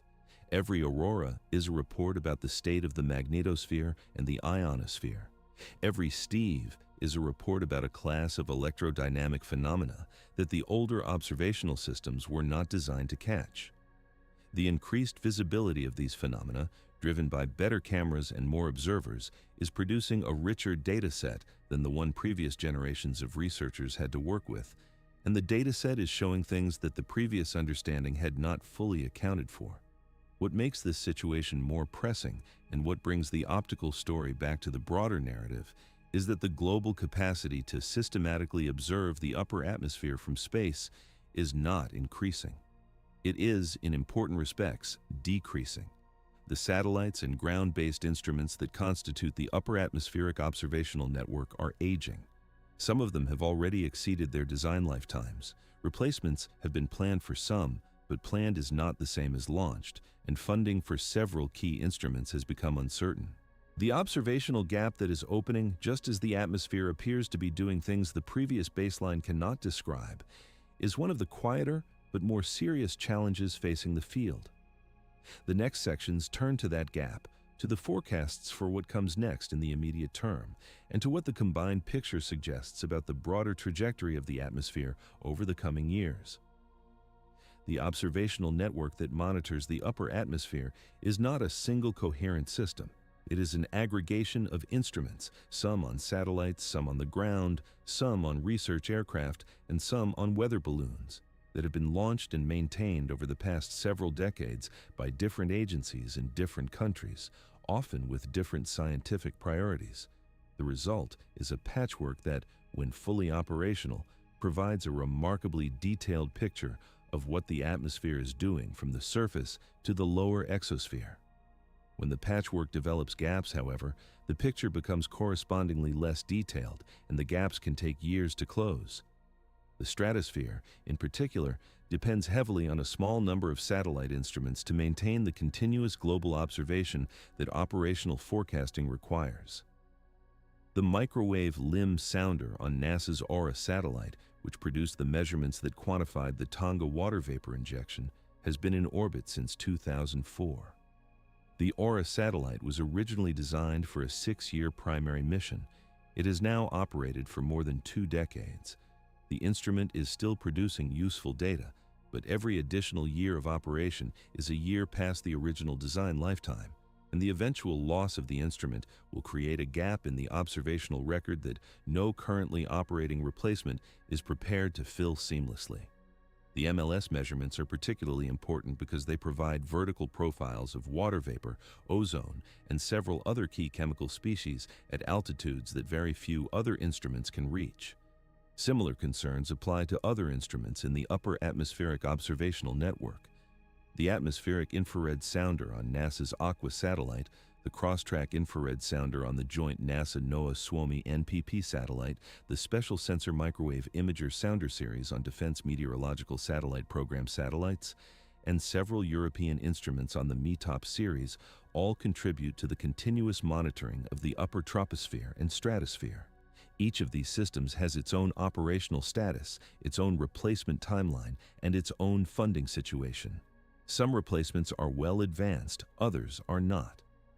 The general trajectory, however, is one of an observational network that is aging faster than its replacements are being deployed, and the gap is widening at exactly the time when continuous, high-quality stratospheric observations are most needed. Andrea Lopez Lang, the meteorologist at the University of Wisconsin-Madison, whose comments on the November 2025 polar vortex disruption appeared in earlier reporting, addressed this issue directly. As impactful as polar vortex events are, she noted, scientists are losing some of their eyes on this layer of the atmosphere. Satellites are crucial to observing the stratosphere and making predictions about sudden stratospheric warming events, and some of that data is blinking out as satellites age and budget and program decisions affect the availability of continuing observations. The statement is technical and measured, but the implication is significant. The forecasting systems that warned of the November event were running on satellite data that may not be available a few years from now in the same comprehensive form. The ground-based observational network has its own challenges. Radio sondas, the instrumented weather balloons that have been the workhorse of upper air observation for the better part of a century, are launched twice daily from a network of stations distributed across the globe. The network is dense in some regions, particularly North America, Europe, and parts of East Asia, and much sparser in others, particularly the southern hemisphere oceans and large portions of Africa and South America. Over the past decade, the number of operational radio sonde stations has declined modestly in some regions, in part for cost reasons, and the consequences for upper atmospheric monitoring are most pronounced over regions where the satellite coverage is also less dense. The combination of declining surface stations and aging satellites means that the parts of the world where observations were already thin are becoming thinner. The ionospheric observational network has its own structure. Ground-based GPS receivers, several thousand of which are distributed around the world and that contribute to the international GNSS service, provide measurements of total electron content that are now one of the primary tools for tracking ionospheric variability. Ionosondes, Ground-based radars that probe the ionosphere directly by transmitting radio waves and measuring the returns provide more detailed vertical profiles but exist at only a few dozen sites globally. Satellite-based instruments, including the Constellation Observing System for Meteorology, Ionosphere, and Climate, known as COSMIC, and its successor COSMIC 2, provide global coverage by measuring how GPS signals from one set of satellites are refracted by the atmosphere when they pass through it on the way to another set of satellites. Each of these systems has its own lifetime, and each requires periodic replacement to maintain continuity. The point of cataloging all this is not to produce a comprehensive review of the observational infrastructure. The point is to note that the system that is supposed to be watching the upper atmosphere is itself in a delicate state, just as the upper atmosphere is producing some of the most unusual behavior in the modern record. The next few years will see decisions made about which instruments to extend, which replacements to fund, and which observational programs to consolidate or cut. Those decisions will determine how well the research community can characterize whatever happens next. What does the immediate forecast actually show? As of the most recent operational guidance available before this script was compiled, the forecasts for the latter part of the winter of 2025 into 2026 indicated a second major stratospheric warming event in early February, with intense stress on the polar vortex and a likely full collapse following the warming. High-resolution model data showed the polar circulation breaking down again, with the implication of prolonged Arctic cold across North America and parts of Europe. The signal was strong enough that several operational meteorological services issued extended range outlooks, emphasizing the elevated probability of persistent cold outbreaks and disturbed storm tracks well into the early spring. Forecasts for mid-February showed a renewed corridor of Arctic air stretching from southern Canada deep into the United States, with parts of Europe also affected. The full picture for late winter, taken together, was of a season in which two major stratospheric warming events would bookend a winter that began with the earliest such event in the satellite era, and continued with patterns that the operational forecasters described as highly unusual for their consistency and persistence. Looking further ahead into the spring and summer of 2026, the forecasts shift to the developing El Niño and the global patterns that typically accompany its emergence. The official outlook from the National Oceanic and Atmospheric Administration gave a 61% probability of El Niño emerging by July, with a 1 in 4 chance of the event reaching very strong intensity.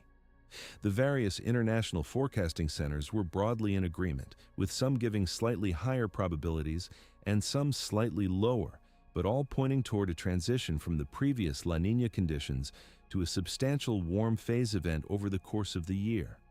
The peak of the developing event, if it follows the typical timeline, would arrive in the late autumn or early winter of 2026, with effects continuing through the first half of 2027. Either 2026 or 2027, the forecasts suggest, stand a good chance of setting a new global temperature record.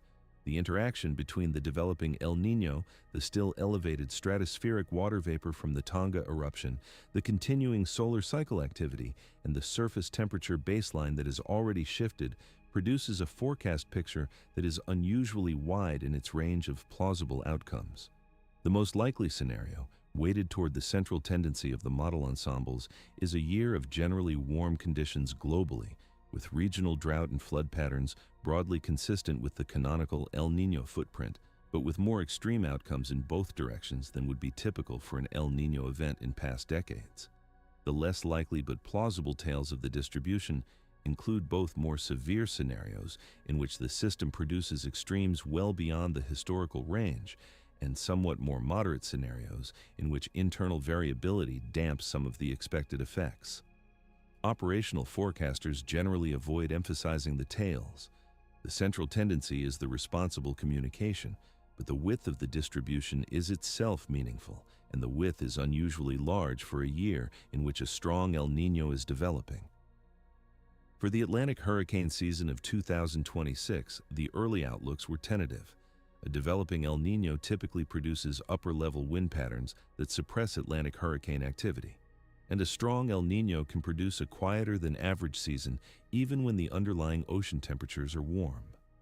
The Atlantic Ocean, however, has been running at unprecedented warmth in recent years, and the question of how the El Niño suppression and the elevated sea surface temperatures will balance against each other is genuinely uncertain. Some forecasters were noting that a strong El Niño combined with a warm Atlantic could produce a season with fewer total storms, but more intense ones when they did form, because each storm that managed to develop would have access to an ocean carrying more thermal energy than in past comparable years. Whether this scenario plays out will not be known until the season actually unfolds. For the wildfire outlook across the major fire-prone regions, the picture is similarly mixed. The Amazon, as noted earlier, is a particular concern. The Australian and Indonesian peatland regions are another. The western United States and Canada, which have been in a multi-year cycle of severe fire seasons, will face conditions shaped by the El Niño, but also by the lingering effects of the cold winter pattern, the spring snowpack situation, and the timing of the transition into the warm season. The Mediterranean basin, which suffered through historic fire seasons in the previous several years, may again face elevated risk depending on how the seasonal precipitation patterns develop. None of these regional outlooks can be projected with high confidence. What can be said is that the conditions that produce major fire seasons are present in multiple regions simultaneously, and the El Niño development will not reduce that risk in most of them. The picture that emerges then is of a near-term forecast that is unusually open-ended. The polar vortex disruption is not yet finished propagating downward. The next major stratospheric event is in the pipeline. The El Niño is developing. The surface temperatures are projected to remain at or near record levels. The observational network is aging. The models are being updated, but are not yet fully calibrated for the conditions they are now being asked to simulate. The cascade that began with a single warming event in November is still in motion, and the layers above and below it are all contributing their own variations to the unfolding pattern. This is the moment in which the broader story of an upper atmosphere doing something the modern record cannot match begins to look less like a collection of separate events and more like a single, multi-year transition. Whether that transition will be remembered as the beginning of a sustained shift or as an unusually busy stretch of variability remains to be determined. What can be said with confidence is that the events being observed are consistent with each other, that they are consistent with a system being pushed by accumulated forcings into behavior that the historical baseline did not contain, and that the next several years of observations will provide the data needed to characterize what kind of transition is actually underway. The final sections will draw together what the combined picture suggests about the trajectory of the atmospheric system, about the limits of current scientific understanding, and about the honest answer to the question that has been hanging over this entire account from the beginning. The question of whether the recent events represent the leading edge of something new or the high end of something old, and the question of what kind of evidence will eventually be required to settle the matter. To bring the threads together, it helps to step back and survey what has actually been described, because the cumulative picture is easier to evaluate when its components are laid out side by side. The November 2025 polar vortex disruption was, by the assessment of working stratospheric scientists, among the earliest major sudden stratospheric warming events ever documented in the satellite era, and it occurred with an intensity normally associated with deep midwinter events 2 months later in the calendar. The cascade of effects from that disruption has been propagating downward into surface weather across the northern hemisphere ever since, producing persistent cold outbreaks, disrupted storm tracks, and a second major stratospheric event in early February that operational forecasters described as a likely full collapse of the polar circulation. Beneath the visible weather story, the stratosphere has been carrying the chemical and radiative legacy of the Tonga eruption of January 2022, which injected approximately 146 teragrams of water vapor into a layer that does not efficiently exchange material with the lower atmosphere. An injection that an atmospheric scientist at NASA's Jet Propulsion Laboratory characterized as something never seen before in the modern record. The persistence of that water vapor anomaly, extending now into its 4th year, has altered the radiative balance of the lower stratosphere, accelerated certain ozone-destroying reactions, and provided a small but measurable warming contribution that is stacked on top of the underlying greenhouse trend. Above the stratosphere, the May 2024 geomagnetic storm produced the most extreme ionospheric disturbance documented in the modern observational record, with electron density depletions of unprecedented magnitude and a hemispheric asymmetry that the existing models did not predict. The thermospheric heating associated with that storm altered the orbital environment for thousands of low Earth orbit satellites, and the analysis of the event continues to expose gaps in the predictive frameworks for space weather impacts. Across the optical record, the catalog of transient luminous events has expanded as observational tools have improved, with sprites, jets, gigantic jets, elves, and the recently discovered Steve phenomenon all contributing to a richer picture of an upper atmosphere whose electrical and dynamical behavior contains more variety than the previous generation of researchers had recognized. And underneath all of this, the surface of the planet has been recording the 11 hottest years in the modern instrumental record over the past 11 years, with the most recent 3 years described by the major monitoring agencies as inconsistent with the linear trend that preceded them, while a developing El Niño event is forming in the tropical Pacific against a baseline that no previous strong or very strong El Niño has had to interact with. The question raised by this combination is not whether the climate is changing. That question was answered decades ago with a level of evidence and consensus that places it among the most thoroughly established conclusions in modern science. The question raised by the recent events is more specific. It is whether the system is responding to the accumulated forcing in a manner that the standard predictive frameworks adequately capture, or whether the responses are beginning to exceed the bounds of those frameworks in ways that suggest the system is entering a configuration without close historical precedent. This question is being asked in different formulations by working scientists across multiple subfields. It is being asked carefully with appropriate hedging because the standards of evidence for any answer are high and the consequences of premature conclusions are real. But it is being asked by what would constitute evidence for one answer or the other.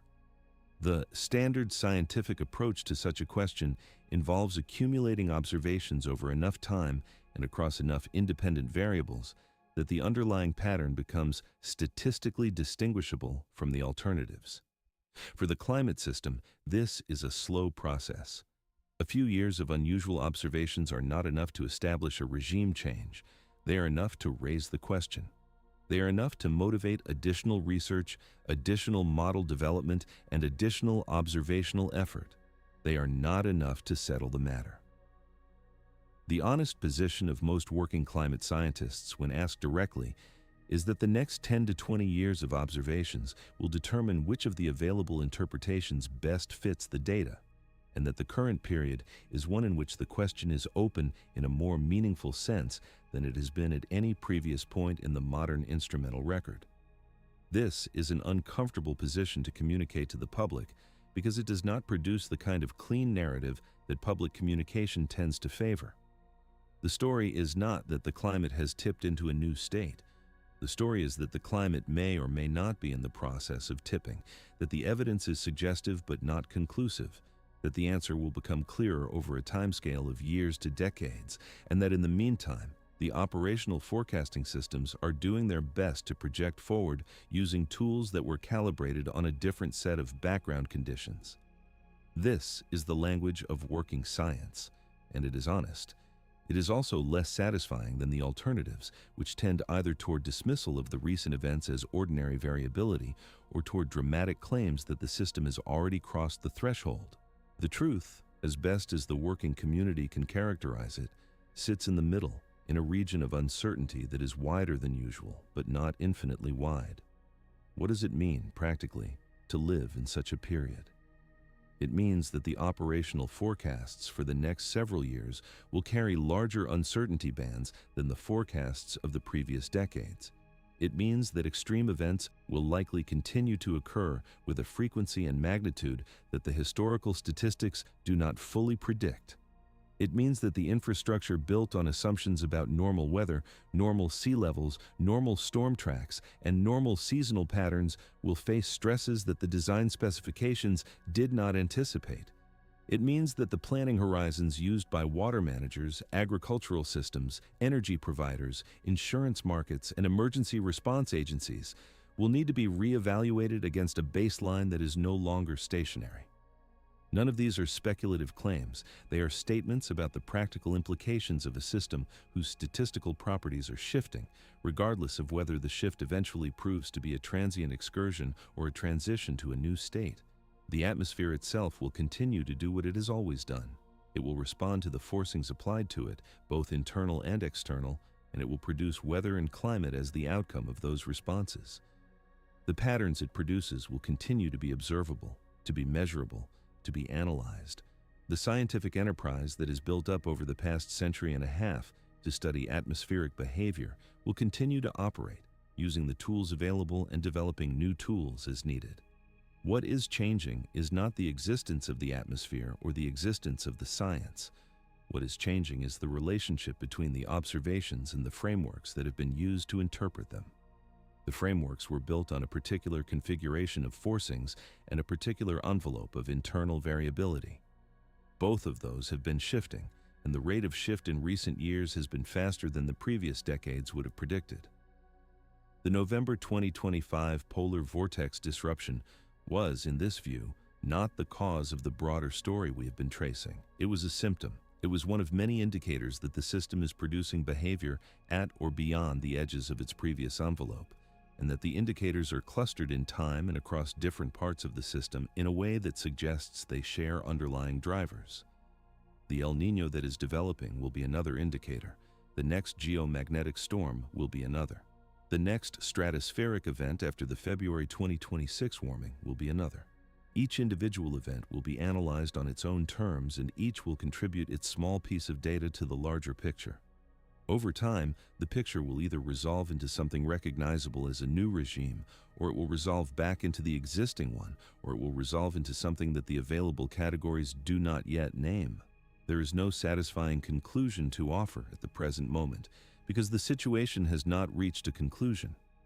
The polar vortex is still in the process of reorganizing after its second major disruption in 3 months. The stratosphere is still carrying its altered chemistry and its anomalous moisture. The tropical Pacific is still warming. The surface is still running hotter than the prior baseline. The observational network is still aging. The models are still being updated. The next several years of data will determine what kind of story this becomes. The most that can be said now, with confidence, is that something is happening in the atmosphere that the modern observational record cannot match, that the something is not confined to a single layer or a single mechanism, and that the cascade of effects is still unfolding.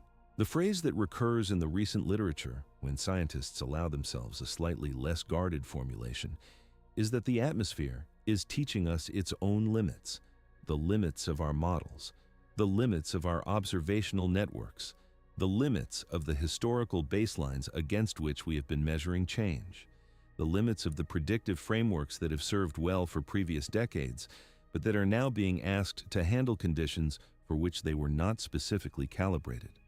The teaching is not always gentle.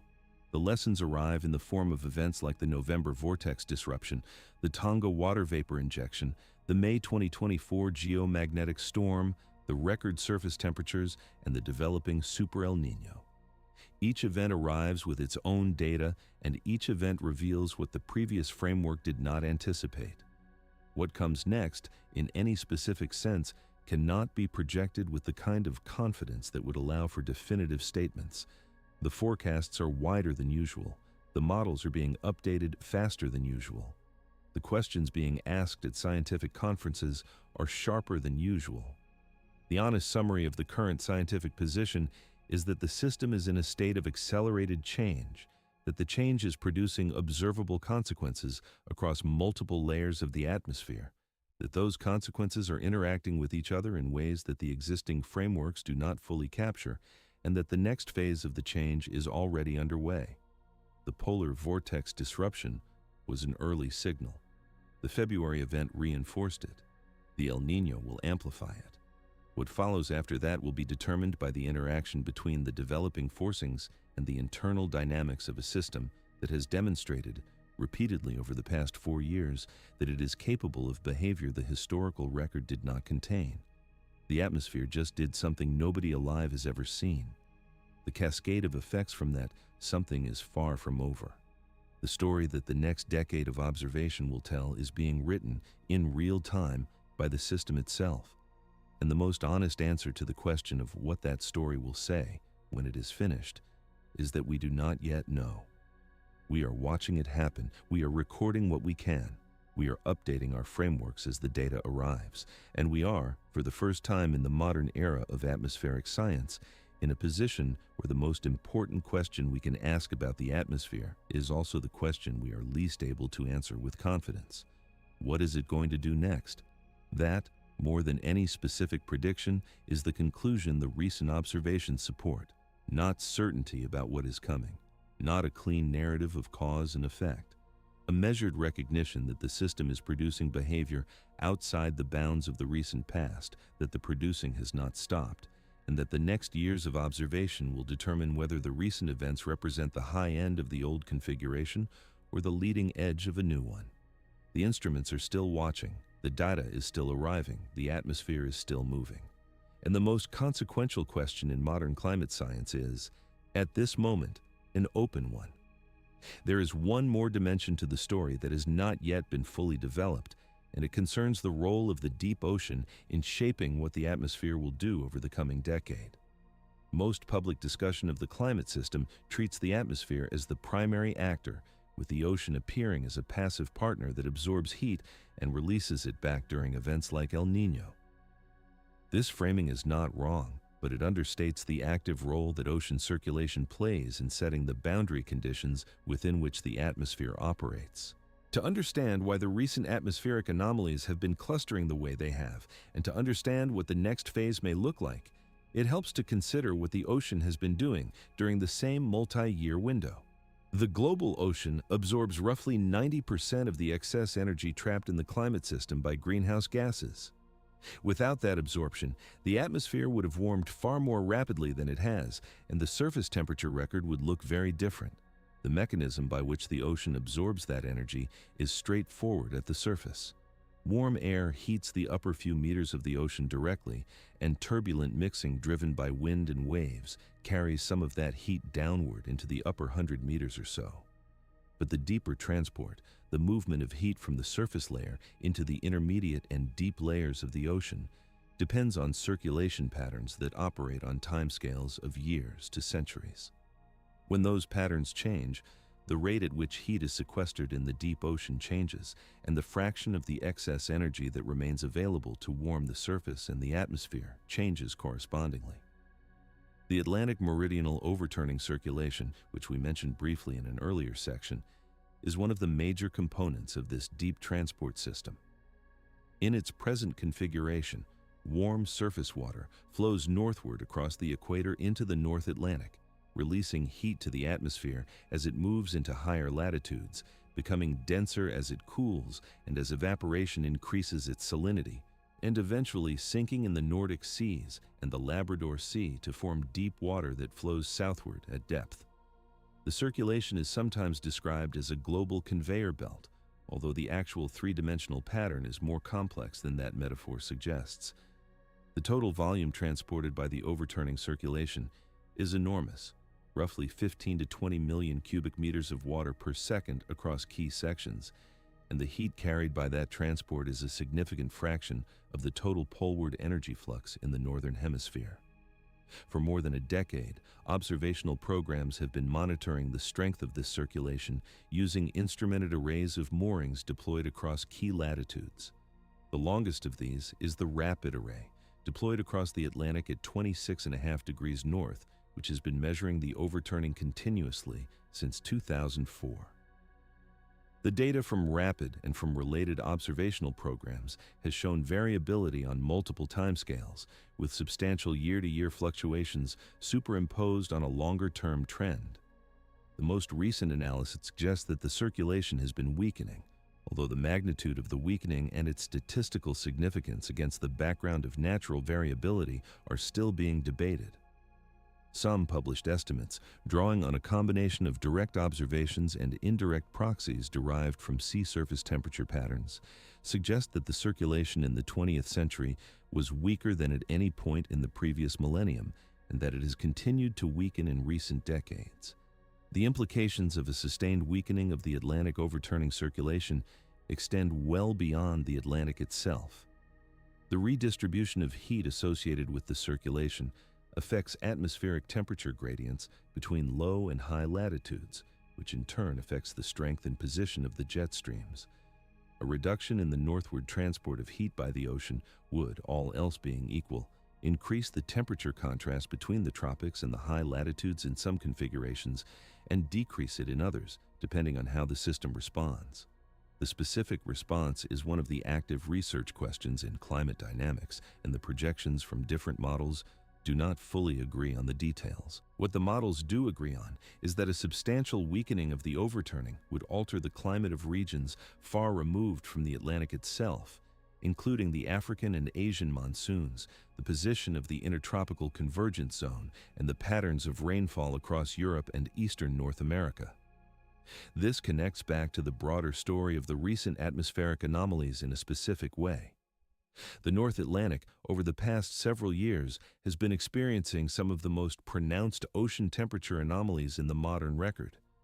The marine heat wave that developed in the spring and summer of 2023, which produced sea surface temperatures across large portions of the basin that exceeded all previous observations for those locations and seasons, has been the subject of intensive analysis. The papers attempting to explain the event have invoked a combination of reduced shipping aerosol emissions, anomalous wind patterns, lower than usual dust transport from the Sahara, and underlying greenhouse forcing.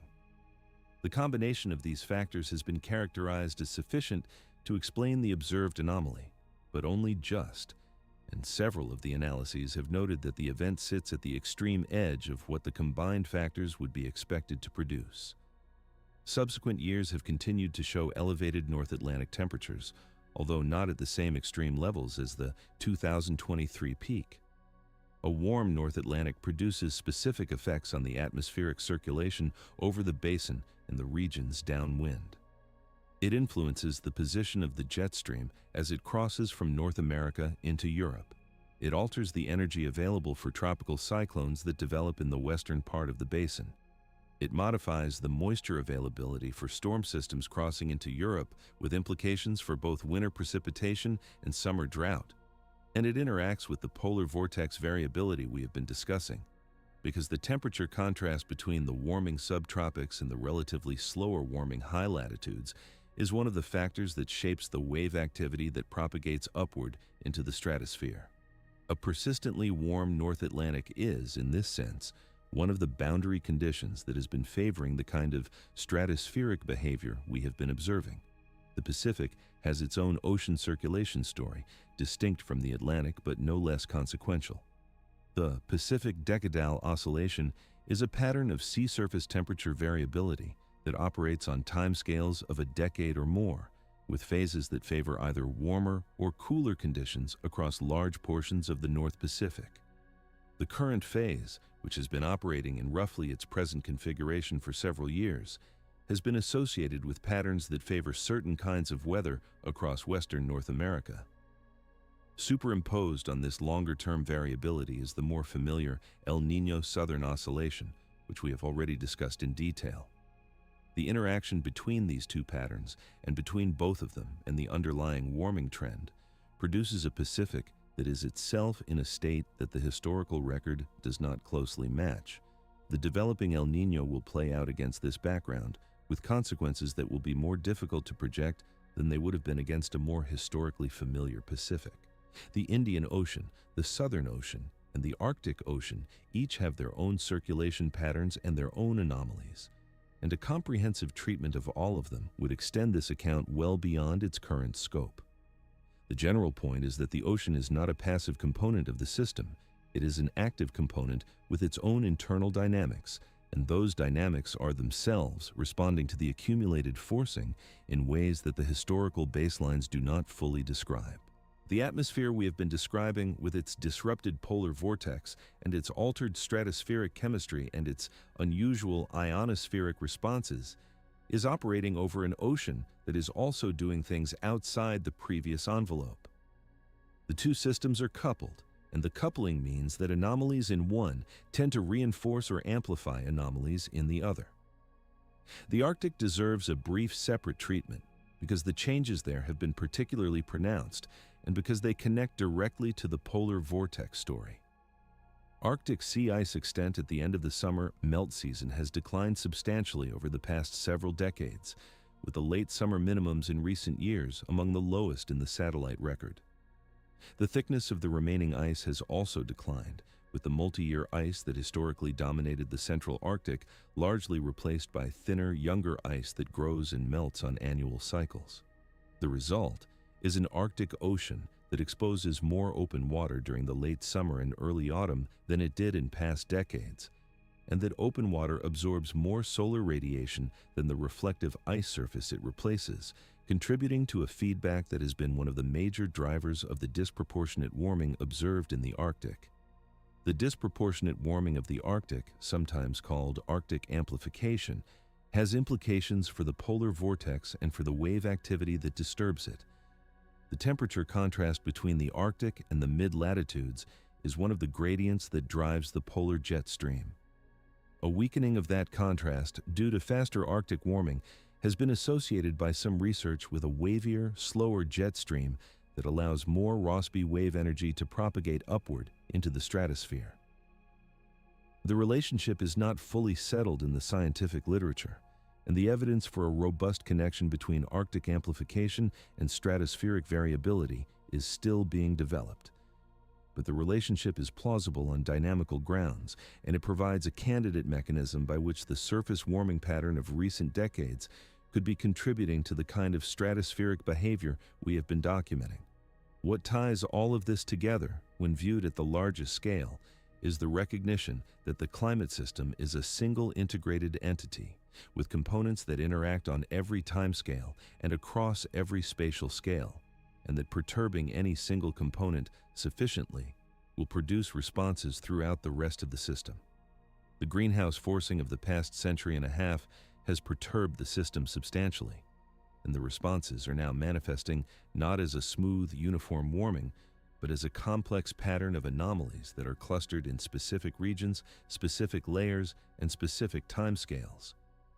The pattern of clustering is itself a signature of the underlying dynamics, and the study of that pattern is one of the major research efforts of contemporary climate science. The events we have been describing fit into this pattern. The polar vortex disruption fits. The Tonga water vapor persistence fits. The May 2024 geomagnetic storm fits in the sense that the upper atmosphere is more responsive to space weather forcing when its baseline state has been altered. The record surface temperatures fit. The developing El Niño fits. The marine heat waves fit. The Arctic amplification fits. The transient luminous events fit, in the sense that the electrical coupling between the lower and upper atmosphere may be changing as thunderstorm activity changes.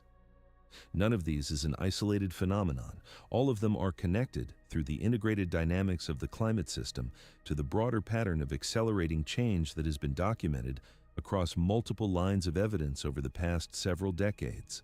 The recognition that emerges from putting all of these pieces together is not, in the end, a recognition of any single dramatic discovery. It is a recognition of cumulative weight. Each individual observation, considered on its own, is a contribution to the scientific literature that working researchers can analyze, debate, and refine.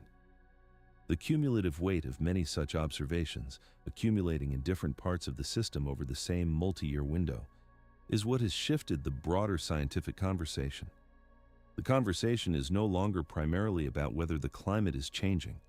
It is about how the system is responding to the change, what kinds of behavior to expect during the response, and how the existing frameworks need to be updated to handle the conditions that are now being observed.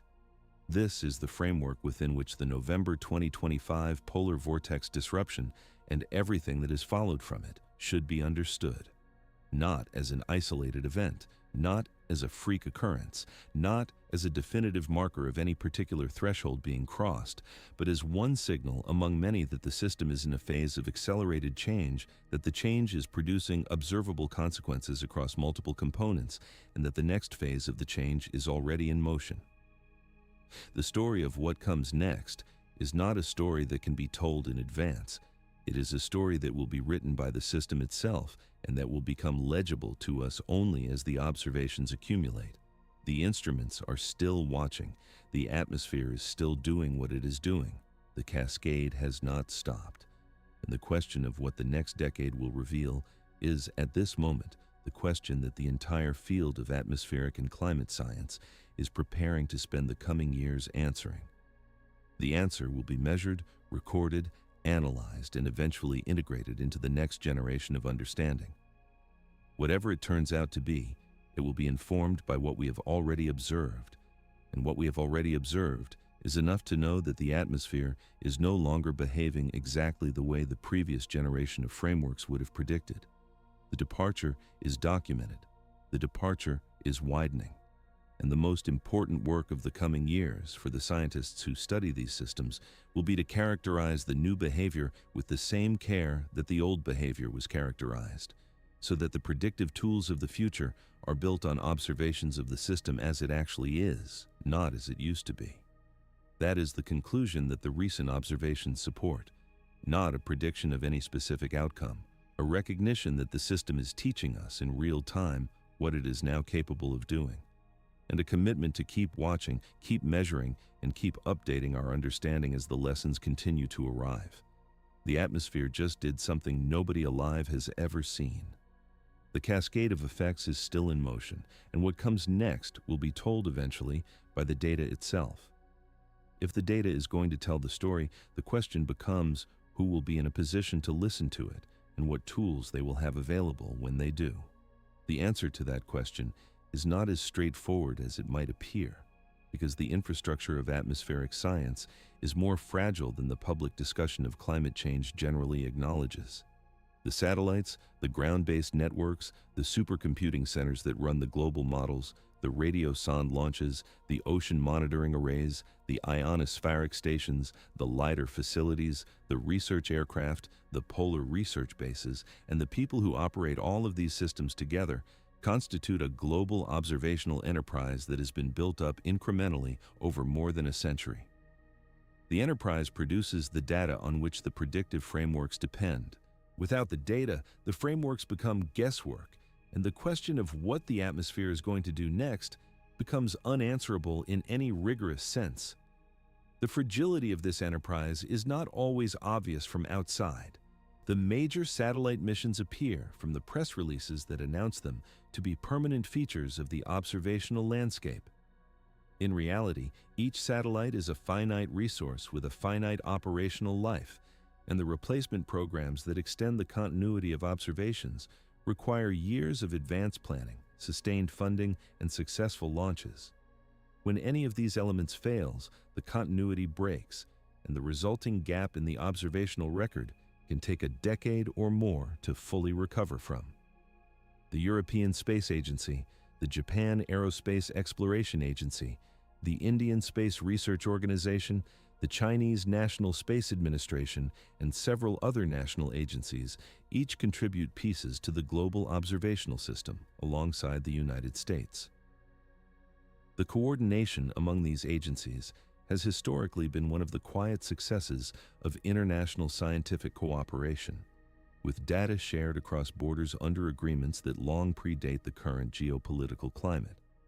Whether that coordination will be maintained through the coming decades is one of the open questions that the field is currently navigating. The ground-based observational network has its own structural challenges.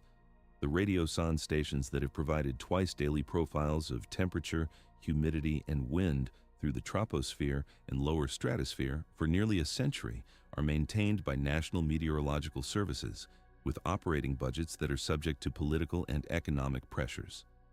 The cost of each launch is modest in absolute terms, but accumulates over the global network. and the number of operational stations has been declining slowly in several regions for cost reasons. The data from each station feeds into the international data exchange that supports the global forecasting system, and the loss of any individual station produces a small but real degradation in the regional forecasts. The cumulative effect of many such losses over many years would be a measurable reduction in the quality of operational weather and climate prediction. This is not a hypothetical concern. It has been happening slowly for some time. The high-altitude scientific balloons, the research aircraft equipped with specialized instruments for measuring upper atmospheric chemistry, the lidar systems that probe the stratosphere with laser pulses, and the radar systems that characterize the ionosphere all face similar pressures. Each of these systems requires sustained funding, skilled operators, and ongoing instrument development. The communities that operate them are, in many cases, small and aging, with limited succession planning for the next generation of researchers. The combination of aging infrastructure, aging satellites, and aging research communities creates a vulnerability that becomes more pressing as the atmospheric system itself produces behavior that demands more sophisticated observation and analysis. There is a paradox embedded in all of this. The atmosphere is doing things that require more comprehensive observation to understand, at exactly the moment when the observational infrastructure is becoming less robust. The models are being asked to project further into the future under conditions that the historical data does not fully describe, at exactly the moment when the historical data acquisition is becoming less consistent. The questions being asked of the science are growing in number and in stakes, at exactly the moment when the resources available to answer them are being squeezed in many of the countries that have historically led the research. This paradox is not anyone's fault in any simple sense.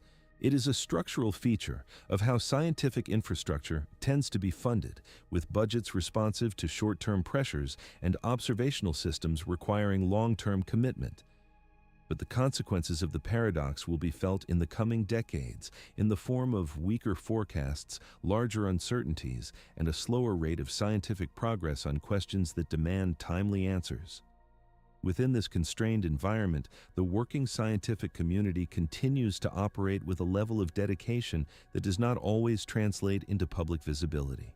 The papers continue to be published, the conferences continue to be held, the models continue to be refined, the observations continue to be processed, the graduate students continue to be trained, although in smaller numbers than the field would prefer. The international collaborations continue to function, although under more strain than in previous decades. The cumulative progress over any given year is real and measurable, even if it does not always produce dramatic headlines. The story of an upper atmosphere doing things outside its previous baseline is, in large part, a story that this community has assembled through patient, distributed work, with each contribution building on what came before. What the community is asking for in the technical literature and in policy discussions is fairly specific. It is asking for sustained investment in the observational infrastructure that allows the atmospheric system to be monitored continuously across all the relevant scales and altitudes. It is asking for the development of the next generation of models that can incorporate the kinds of non-linear feedbacks and cross-scale interactions that the current generation handles only approximately. It is asking for the training of enough new scientists to maintain expertise across the full range of subfields that the work requires. It is asking for international coordination structures that can survive the political turbulence of the coming decades. And it is asking for the kind of public communication that conveys both the genuine uncertainty in the projections and the genuine importance of the underlying changes that the projections are attempting to characterize. The case for these investments is, in one sense, self-evident. The atmospheric system is one of the major boundary conditions on human civilization.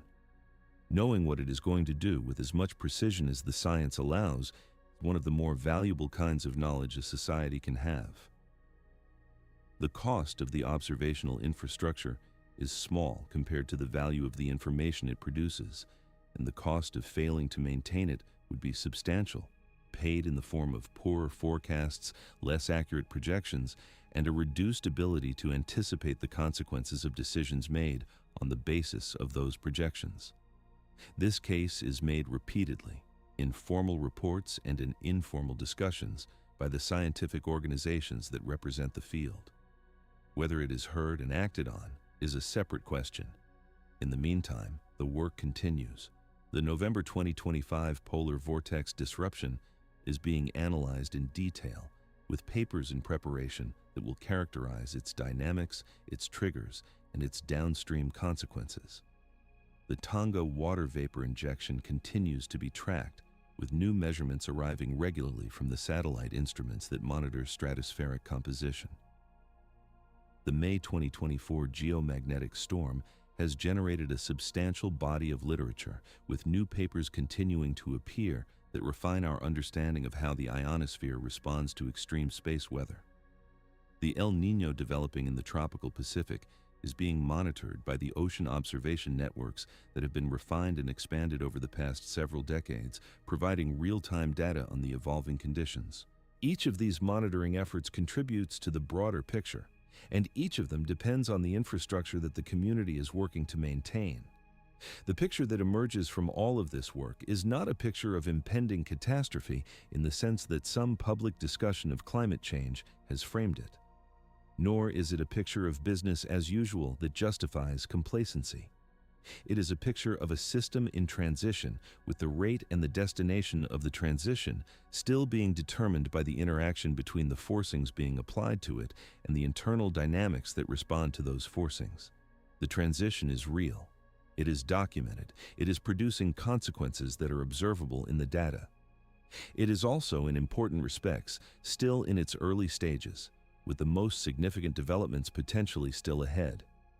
The work of the coming decades will be to characterize the developments as they unfold, to refine the understanding of the underlying mechanisms, and to provide the kind of information that allows for informed decisions about how to respond. This is, in the end, a relatively modest framing for a relatively significant set of events. The atmosphere has done something the modern record cannot match. The cascade of effects is still propagating. The next phase is already in motion. The scientific community is watching, measuring, and analyzing as the system reveals what it is now capable of. The framework for understanding what is happening is being updated as the observations arrive.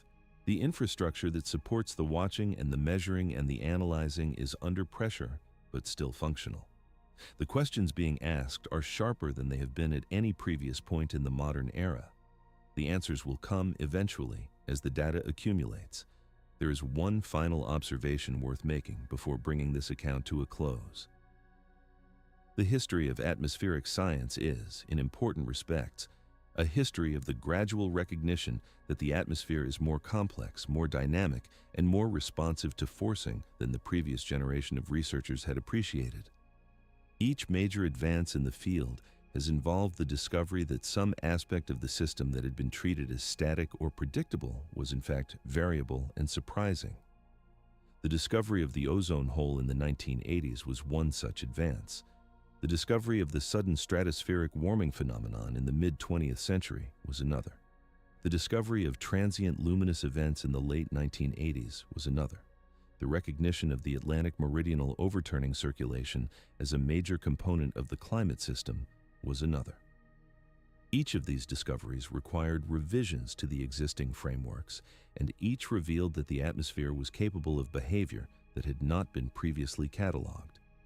The recent events fit into this longer pattern. They are revealing, in real time, that the atmospheric system is capable of behaviors that the most recent generation of frameworks did not fully anticipate. The recognition of these behaviors is producing the kind of framework revision that the field has gone through repeatedly over its history.